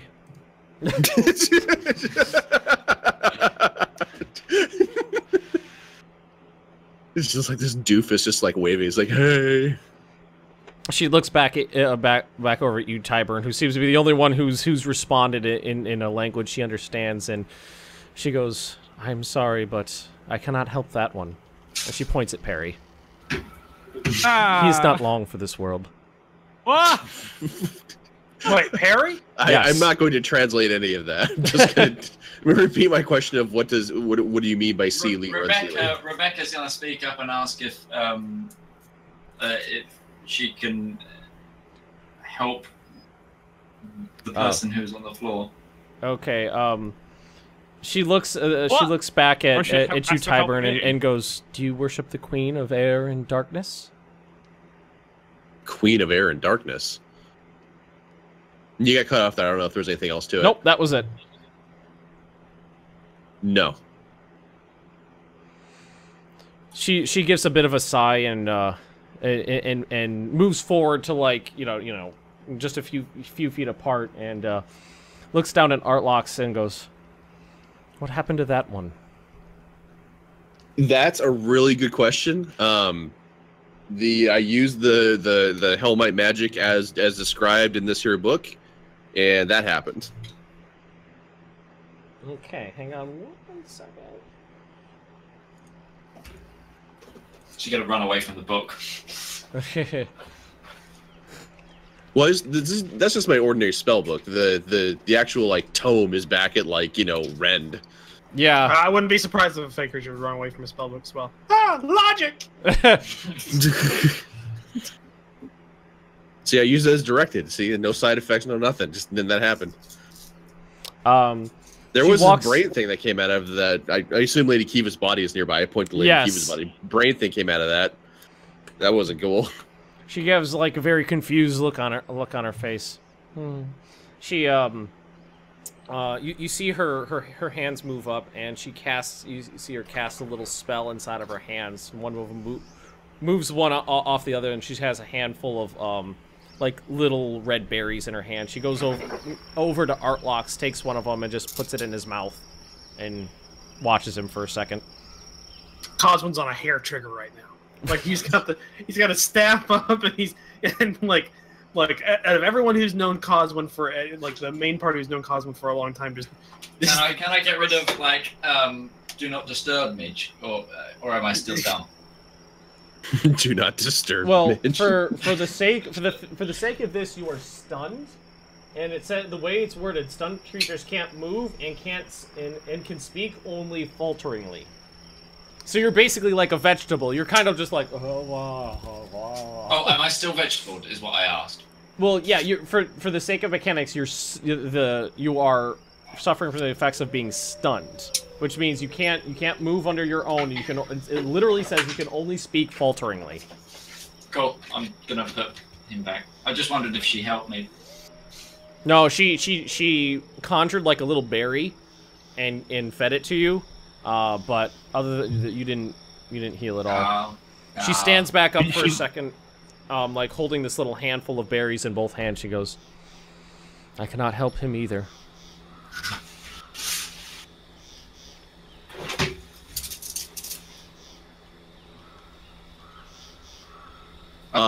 What's she saying? I just turned to Perry and go, shh. Where are we? You are in the land of the Fae. How do we leave? Well, normally Back I would... to the material plane. She just kind of like half-heartedly like points to the portal that you're standing next to, and then pulls her hand back in like a little, like waringly.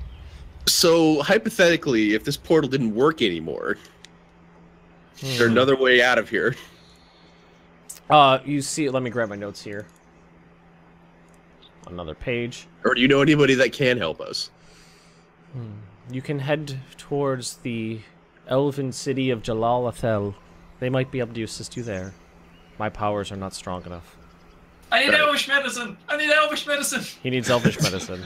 Alright, so I'm going to go ahead and turn to Perry, Coswin, and Rebecca, who are the only ones that are, you know, cognizant of what's going on. Rebecca understood.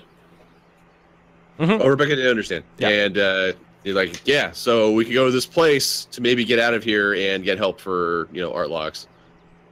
Do the thing. She kind of she's slowly like backing away back towards the ring of trees. There was a Queen of Air and Darkness that she asked if we were, you know, worshiping, and I said no. Okay. Huh. I don't know who that is. They don't seem so bad.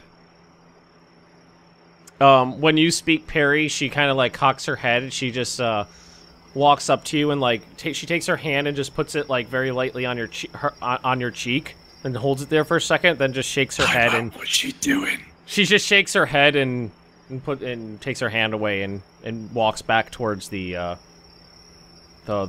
ring of trees around the glade. I'm not sure. What was that about? Never trust a Fae. Tiber in his own mind just think is kind of dismiss what Coswin has to say because he's just this, you know, antisocial hermit dude. Where's the city? I'm going to call back out to the dryad before she tries to disappear off into. At this point, she's got one hand out and just is like casually leaning up against the tree, and she points off into the direction basically opposite of where the sun in the sky is, and she says, "Walk that way until you see the gleaming peak. How far is that? Keep it off your right shoulder, and you will find the city."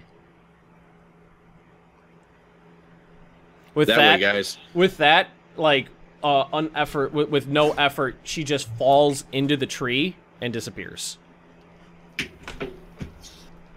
I love that when Ben's talking about the Queen of Air and Darkness, I actually know what this is from Shakespeare. So like, Artlocks would know that from his stories for once. That would be an accurate time where you could say, "Hey, I learned this because I'm a bard." All right, so if we go that way, right now, so. She basically pointed away from the setting or rising sun. You don't know because it hasn't moved, and you have no idea what time of day it is. Right, I'm explaining this to the rest of the party. So we go that way, sun over our right shoulder. We'll get to the city, where hopefully there's help that we can leverage to get out of here and get help for Artlocks. Right, so looks down at Kiva and is like, I think she might be a little gone though.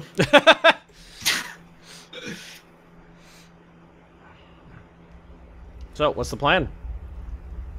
I guess we don't have much of a choice, do we? Unless Coswin, you know some other thing we can do. Sounds like we have no choice. Yeah. I guess He didn't- we'll have to. He didn't make our brains come out or anything, so. Was Perry expecting that? I mean, after what I just saw a bit ago, couldn't save her. I thought, oh, let's try and save at least one person from that, and we brought them back through, and they just head exploded. And now I'm like this. Mm-hmm. So you guys gonna head out? We're gonna have to, unless we just rot here. All right. All right, So Perry, carry Artlocks. What? You Oh, I carried guess I am the Kiva. strongest. You carried Kiva through here. You're gonna carry No, Artlocks out. I am the strongest. It makes sense. all right. So you guys load up Artlocks. You're probably gonna have to swap them out a couple times, or like try to fashion something to carry them with. But you load them up on Perry's back for now and make off into the woods. Come on, Artlocks. You guys, it's not exactly rough going, but you can't make it in exactly a straight line. This forest is made up of entirely trees that look like they've been there for thousands of years. You walk for what feels like hours, and you look behind you. The sun is still sitting there in the exact same place it was when you arrived. To you guys, it feels like half a day has passed on your journey, and you're starting to get pretty tired. I'm tired. You can keep going if you want and see what happens. You can try to take another rest because it's been about that long.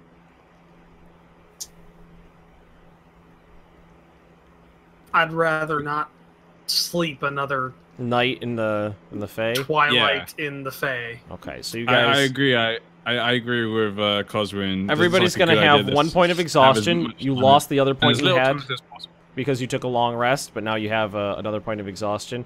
You guys keep moving further and further and further. You're starting to lose all track of time because without a sun moving in the sky, it's extremely difficult to tell how much time has passed. Off in the distance in front of you, you see what appears to be a gleaming mountain off in the distance. It towers high enough to break the cloud level, and you cannot see its peak. But what you can see from a distance is there seems to be crystals of various colors of blue and purple and white shooting out of the base of the mountain all the way up its slopes. Different sizes, shapes, different lengths, and appearing at different angles. You ever seen like crystal growth in a cave? Yeah. Yeah. It looks kind of like that, like shooting up and ejecting out of the side of this mountain from all angles. You guys continue your march, altering your path slightly to keep the mountain into its place where the dryad told you to go.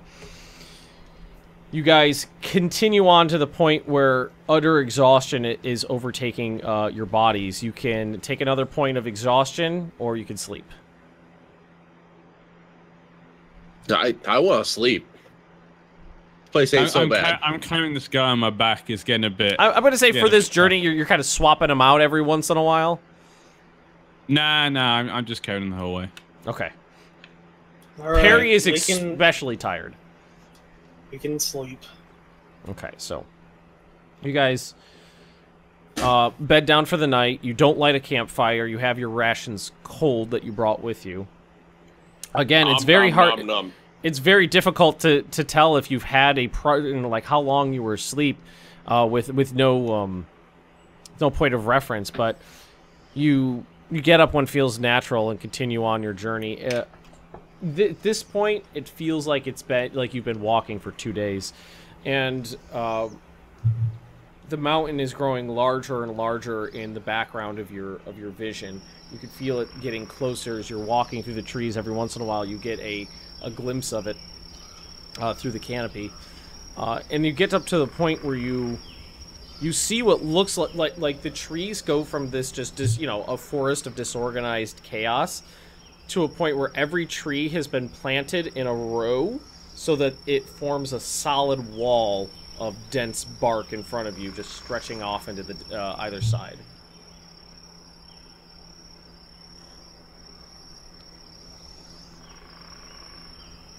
I think we're almost there.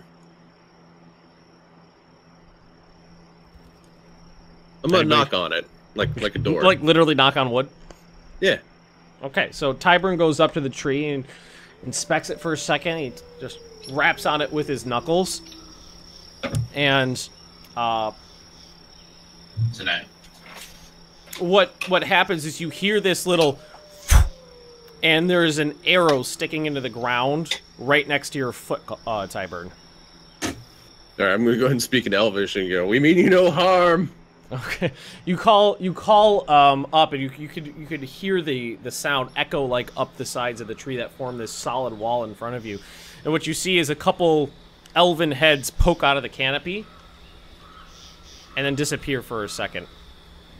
We need help. A few minutes pass, and then out of the corner of your eye, you see a small party of humanoid figures marching towards you along the sides of the wall. Everyone just stay cool. Anybody else doing anything? Mr. Hair Trigger, what you doing? Still hair triggered right now. This is actually anybody that's known Coswin since he joined up with the party. This is the most unnerved he's ever been. I just tell Arlox to be quiet. Arlox drools uncontrollably. Drools on Perry's shoulder, which is just sopping wet with Arlox drool. So what you see is 3 elven figures marching towards you guys. They're wearing what looks like very light plate armor. They all carry long swords and bows. The 3 of them walk forward. One of them, who's like a head taller than the other ones, walks right up to you, Tyburn, and gives you a little kind of like nod with his head. What business do you have? Well, we were told that we could come to, what was the name of the city? It's named Jalal Athel. Jalal Athel. I don't know if this is the place or not, but we were told that we could come here to get some help. One for our friend here. Gonna point at Artlox, who is, you know, drooling. Kind of like cocks his head to the side to get a better glimpse at Mr. Vegetable.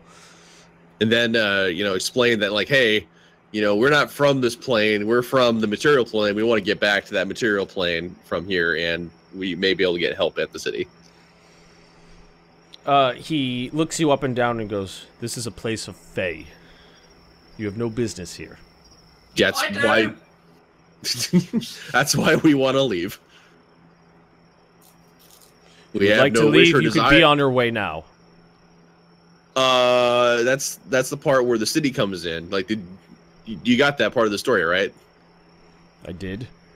All right. So, can you point us to the direction of the city? The city is beyond the wall, but no non-Fey may enter.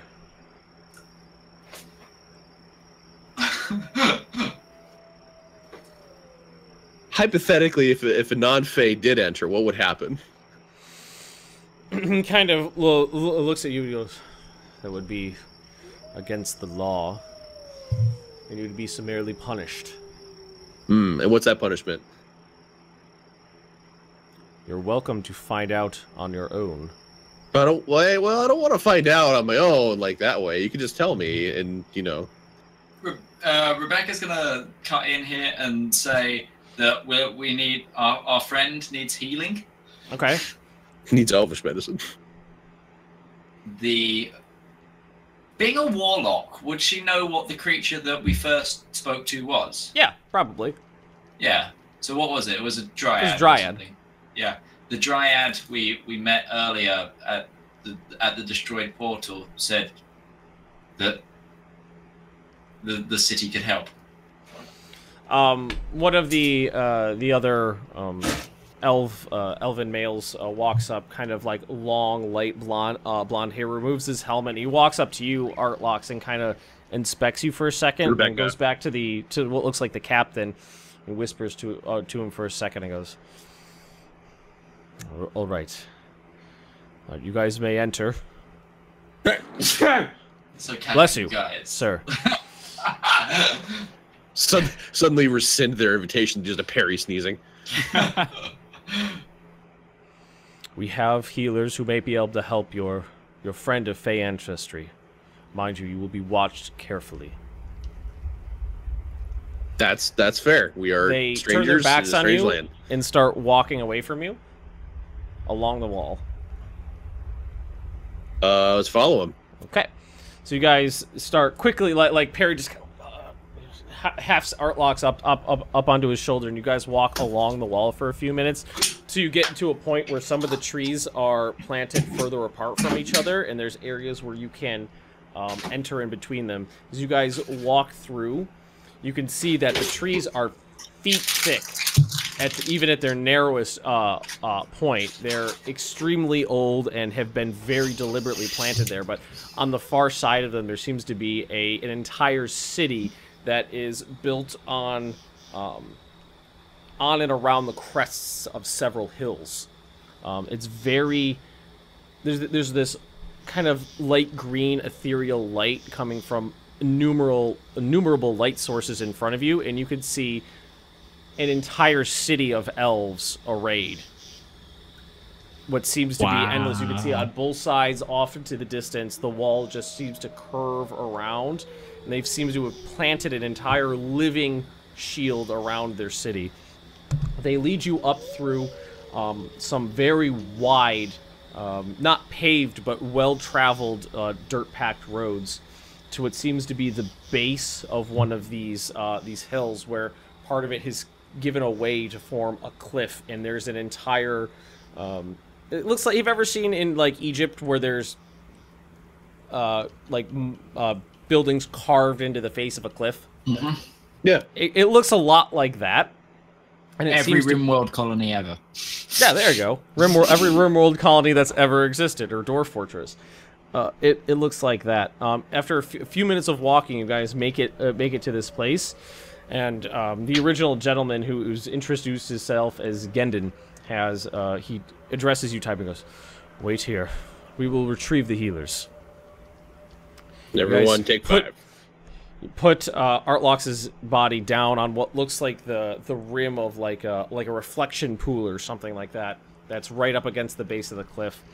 And a few minutes later, Gendrin returns with no guards this time. It's just him. The other guards have left. And a second elven individual who looks extremely old walks up to Artlox, doesn't say a word to anybody, and just kind of starts inspecting him. And then he looks up at you guys. He goes, "Okay, and how do you intend to pay for treatment of your friend here?" What do you accept? Any items of power that would be beneficial to the defense of our great city would be fitting payment just for our health. The restoration. Oh, if you would like, you can set back out into the Fey and be on your way. I have this mask. I don't know what it does. He takes it from he takes it from you and inspects it for a second and goes, "Seems to be greatly damaged." Hands it back. I mean, the person that has all the magical items is the one unconscious right now. Start rummaging through Artlox's bag. You can't, though, because you don't... He then looks over at you, Perry, giving you this, like, another intense look, and goes, "You might want a second treatment."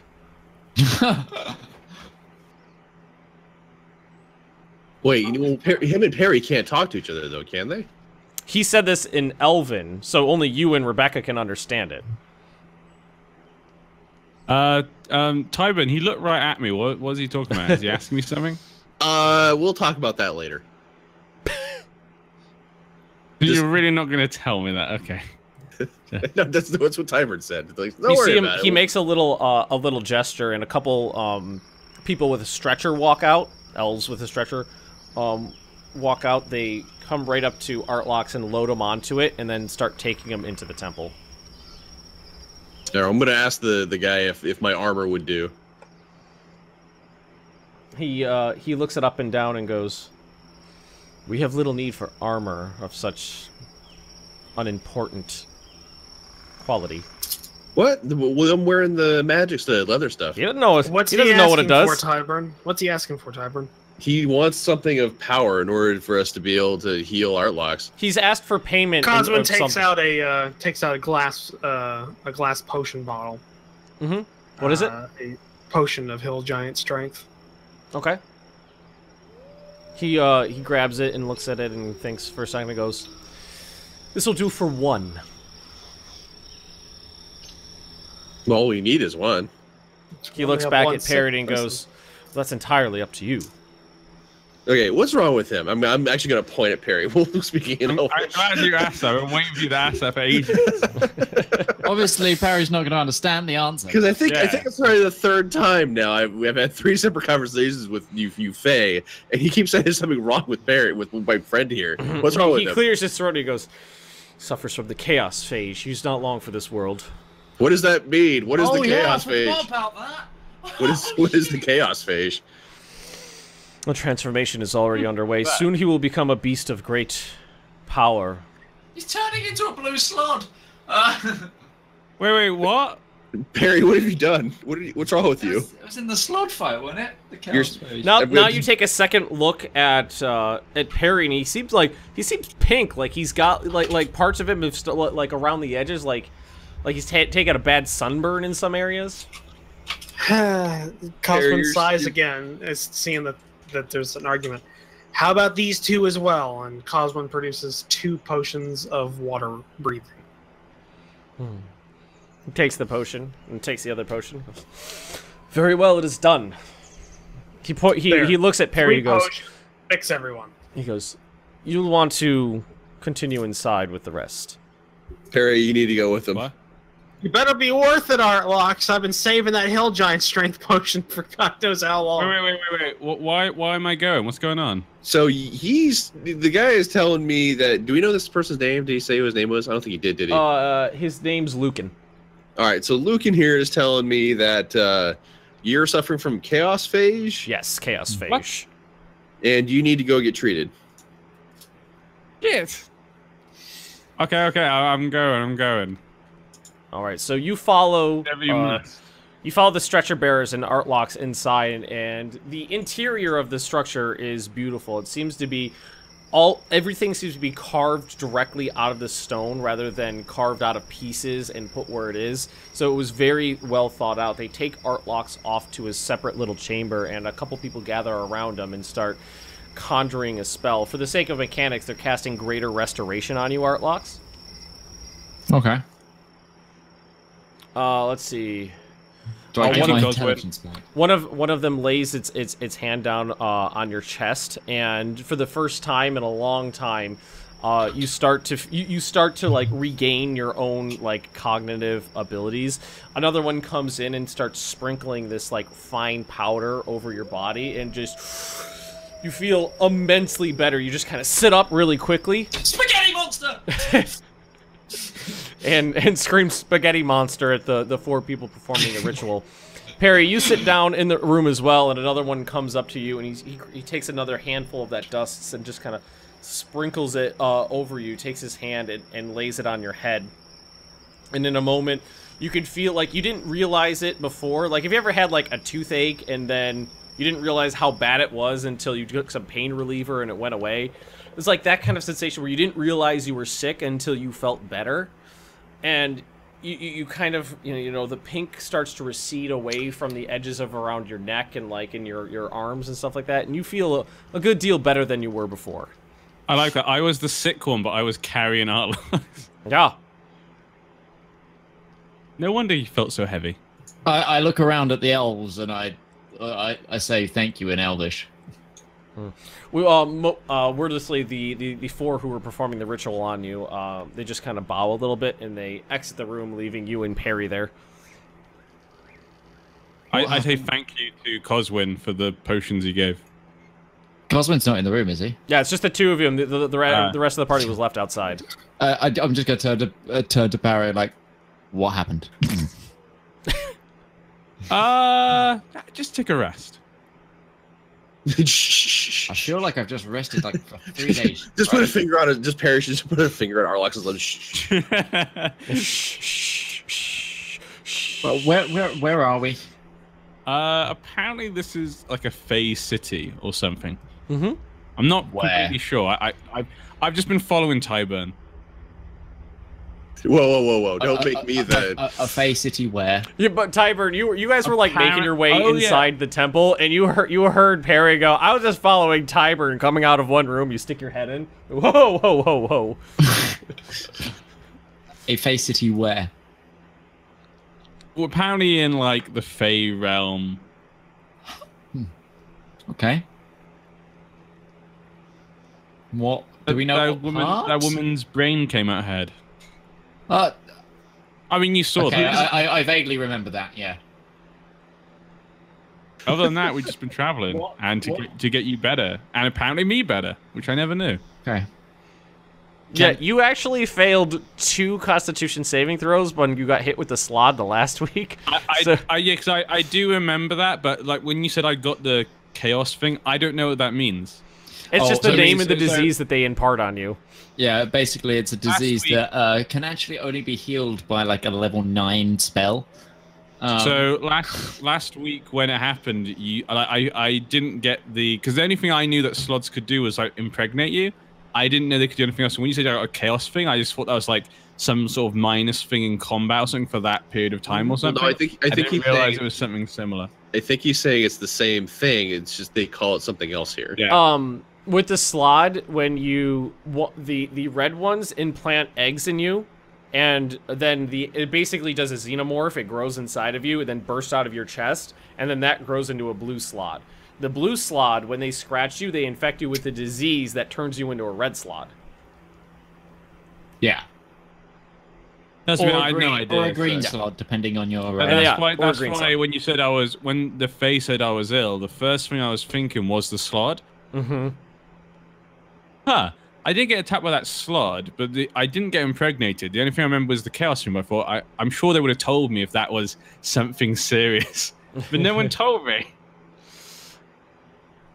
Well, I didn't think about it. My character didn't know that you'd got it. I just thought maybe someone out of character said, "Oh, just so you know, that's something really bad." Oh, yeah. Sorry. Anyway, can we rejoin the others? Well, everybody's together at this point. Okay, I'm gonna ask the others what happened.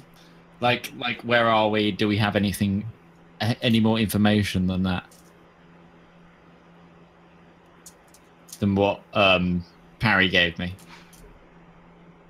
Anybody want to impart? Anybody want to impart any more knowledge to me? Guess not. Okay, cool. You were in an elven city known as Jalal the Fell in the Feywild. Need to start making some inquiries into how we get back to the material realm. Yeah, let's go do that.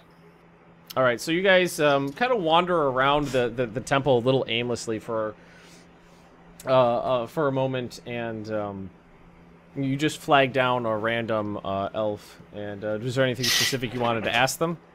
I'm gonna ask because I wasn't told. I was actually really nervous for a second because I had this dryad thing set up, and the dryads speak Elven and Sylvan, and for a second there I thought nobody spoke any of those languages. Yeah, well, I did, but I was... Yeah, I knew you did, but I didn't know anybody else did. Busy cosplaying a tomato. I'm gonna ask this person, where are we and where can we find a person of authority to talk to? But at the same time, I'm gonna perception them for any symbols. Okay. So the elf informs you that the leader of this establishment is known as let's see here, Lady Azanza. She is the granddaughter of the original original founder of the city, who led what they call the Great Planar Migration. And the elf tells you it happened 1,000 years ago. That all the elves who used to live, all the elves that inhabit the city used to live on the material plane. They all traveled through a planar portal to where they are now and set up this city. Cool. The elf takes you out. The elf you're talking to takes you outside, and while speaking of the portal they all came through, points to the large, like, reflection pond in front of the temple. Okay. And did I notice any symbols on them with that 21? Any symbols? Like Nothing that you particularly recognize from your time in the material plane. Doesn't seem to be any correlation for anything you would recognize. No, but okay, so there's no like religious symbols or anything. Well, in terms of religious symbols, you see occasionally like emblems of seems to be like a white diamond. Oh, thank God. Oh. Okay. Okay, maybe you do know something. Oh. Well, the reason I think I know something about this is because you are half elf. I'm half elf, and therefore, like, I'm thinking the songs I'd know about would be slightly about the elven magic, like some of my bardic songs. Okay, Coswin, how much do you know about the Fey realm? I know it's dangerous. Okay. I know. We're somewhat safe here. As you say that, a couple elves walking by like give you a sidelong look. Because these people, I believe, talk to are worshippers of Titania, so I think we're okay. Well, I know the Feywild's dangerous. I know you don't trust anything in here. I know as you long don't as we didn't meet anyone that prays to the Queen of air and darkness, we should be okay. But that's all I know. Okay. I don't come to the Feywild all that often. I usually just go to the astral plane for a couple of minutes. For a minute or two. He's got like I just imagine that he's got like a bench there or a coffee machine that's also floating in the astral plane. He's got a little waiting room set up for himself in the astral plane. There's another guy there who's like, "Hey Jerry, how's it going?" Every once in a while, another wayward sorcerer pops in. Oh. Yeah, we have a book club. Actually. Okay, let's. I'm gonna ask this person where we'll find the Lady Azonza. Lady Azonza. Lady Azonza could be found in the Temple of the Summer Court. Oh, can you point us to that? And the elf you're talking to kind of guides you down a street, and there's just this long row of like small trees on both sides. It seems to be set up like lanterns because they got like glowing fruit on them. And there's this long path that just leads right down to this immense structure it goes up and is just built right onto the top of one of these hills. So it's easily the highest structure in the city because it's built on top of this hill, and it seems to be even high enough to be over the top of the canopy of the forest that everything's built inside. Can we approach the place? Just gives you a curt nod. Can we actually just go ahead and leave off there? It is blistering hot in here, and I really want to get out of this room. Yeah, we just hit around 4 hours anyway. Yeah, I was about to say I was gonna go to 11:30, and it's 11:13 right now, so that's fine if you want to. Just like sitting in a pool of my own sweat for like the last 3 hours. It's just really uncomfortable. Bob is now naked. Those who joined the stream. Bob is sweating one out, so we're going to call it here. That's kind of good for me because it means I can pack earlier. But yes, if you enjoyed this, you will see us next week. We should be fine, shouldn't we? To do another one? We all good? Yeah, cool. And Chris should be able to join us. Yes, well. Oh man, he can make another elf from the Fae. He could do, but his character, I believe, requires us to be in the material world. We'll figure something out. For him to arrive, but hopefully we'll be leaving the Fey realm pretty swiftly. But yeah, thank you all for joining us, and we'll catch you next week.